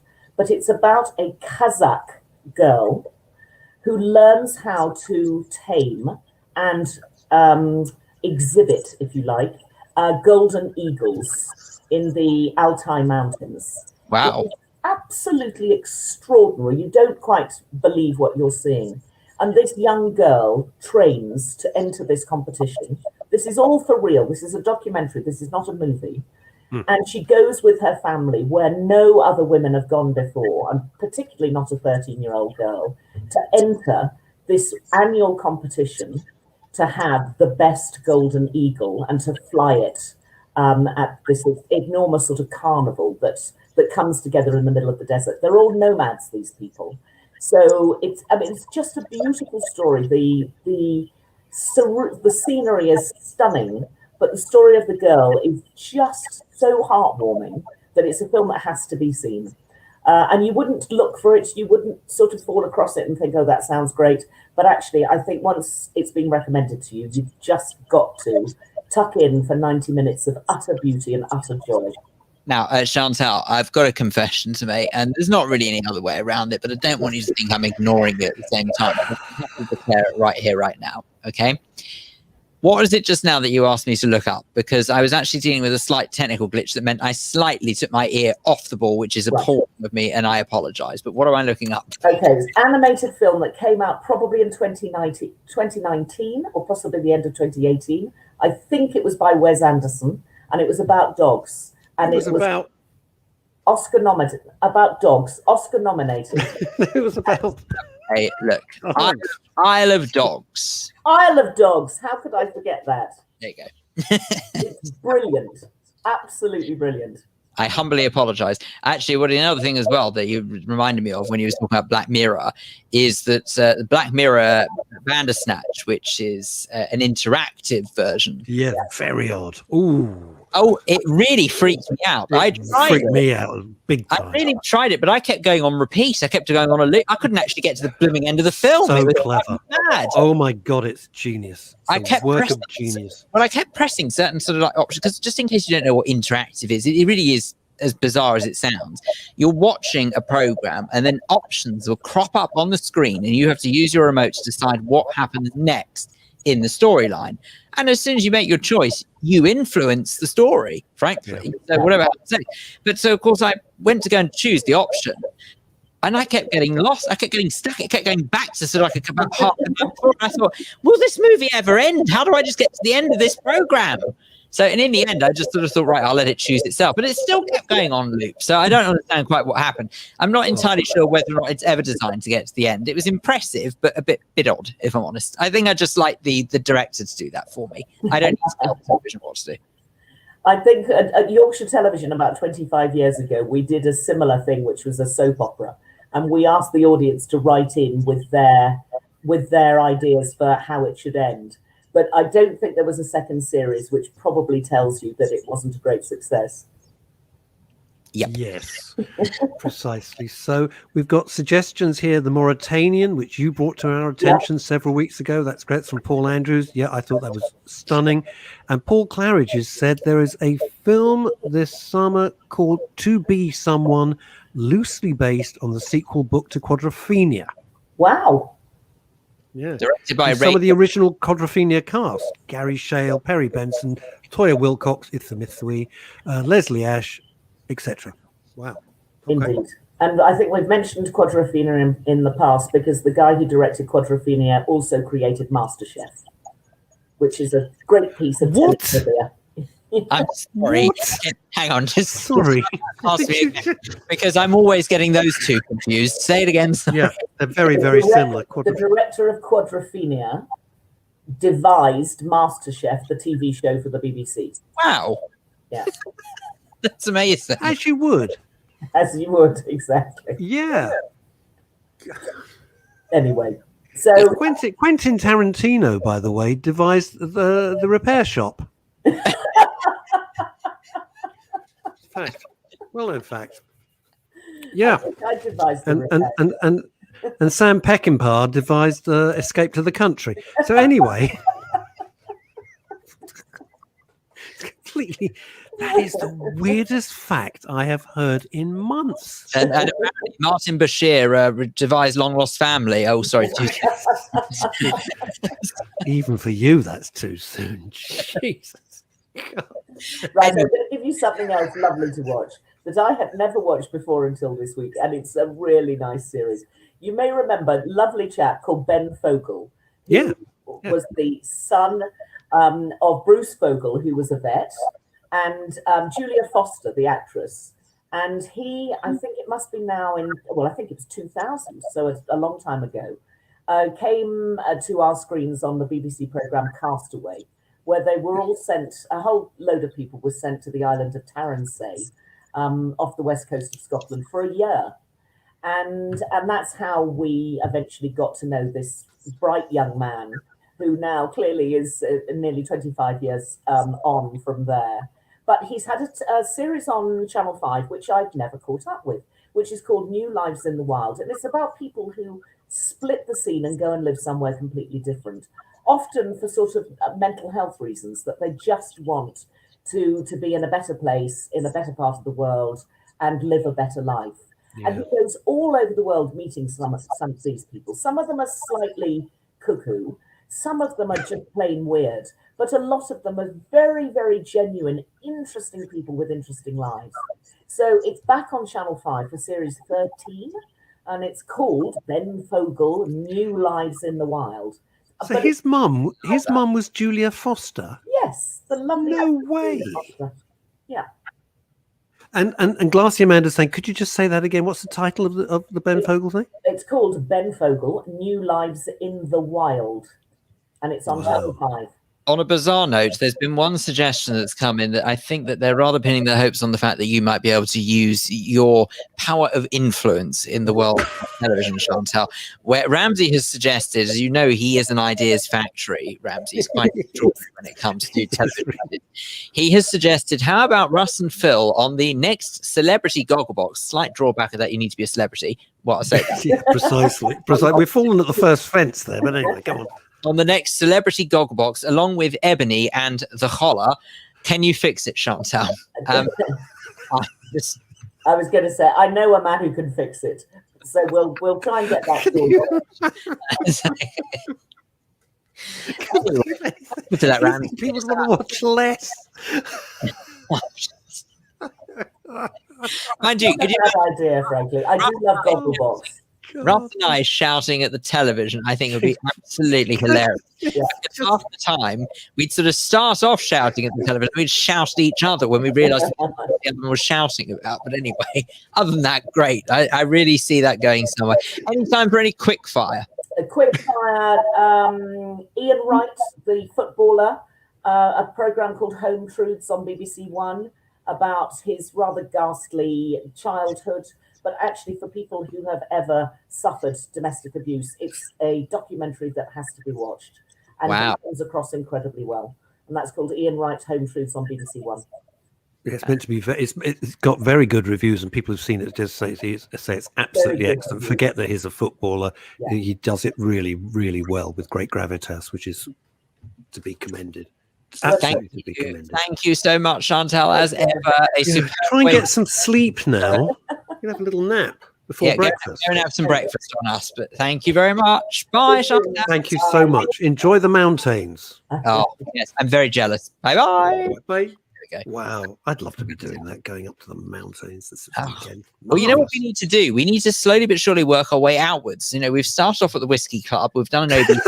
The only mountains is the stairs to go and see George up the top. Next we do the we made our way to hopefully make our way to Nellcote when all things come. Nellcote, we want to do that. Something international. Anyway, there you go. That's it. That's all we've got time for today. Thank you so much. Unbelievable. Yes, Glynis Barber, Dean Aslett, and Chantal Rickards, and of course, thank you very much for your comments as well. Absolutely. So we will be back on Monday with a fair wind behind us on Monday at 12 noon. And of course, if you want to catch everything up, just go onto the YouTube channel, and everything you ever need at the Men's Radio Station YouTube channel. And there we are. That's all you need to know. Have a great weekend, whatever you're doing. See you on Monday, everyone. Bye-bye.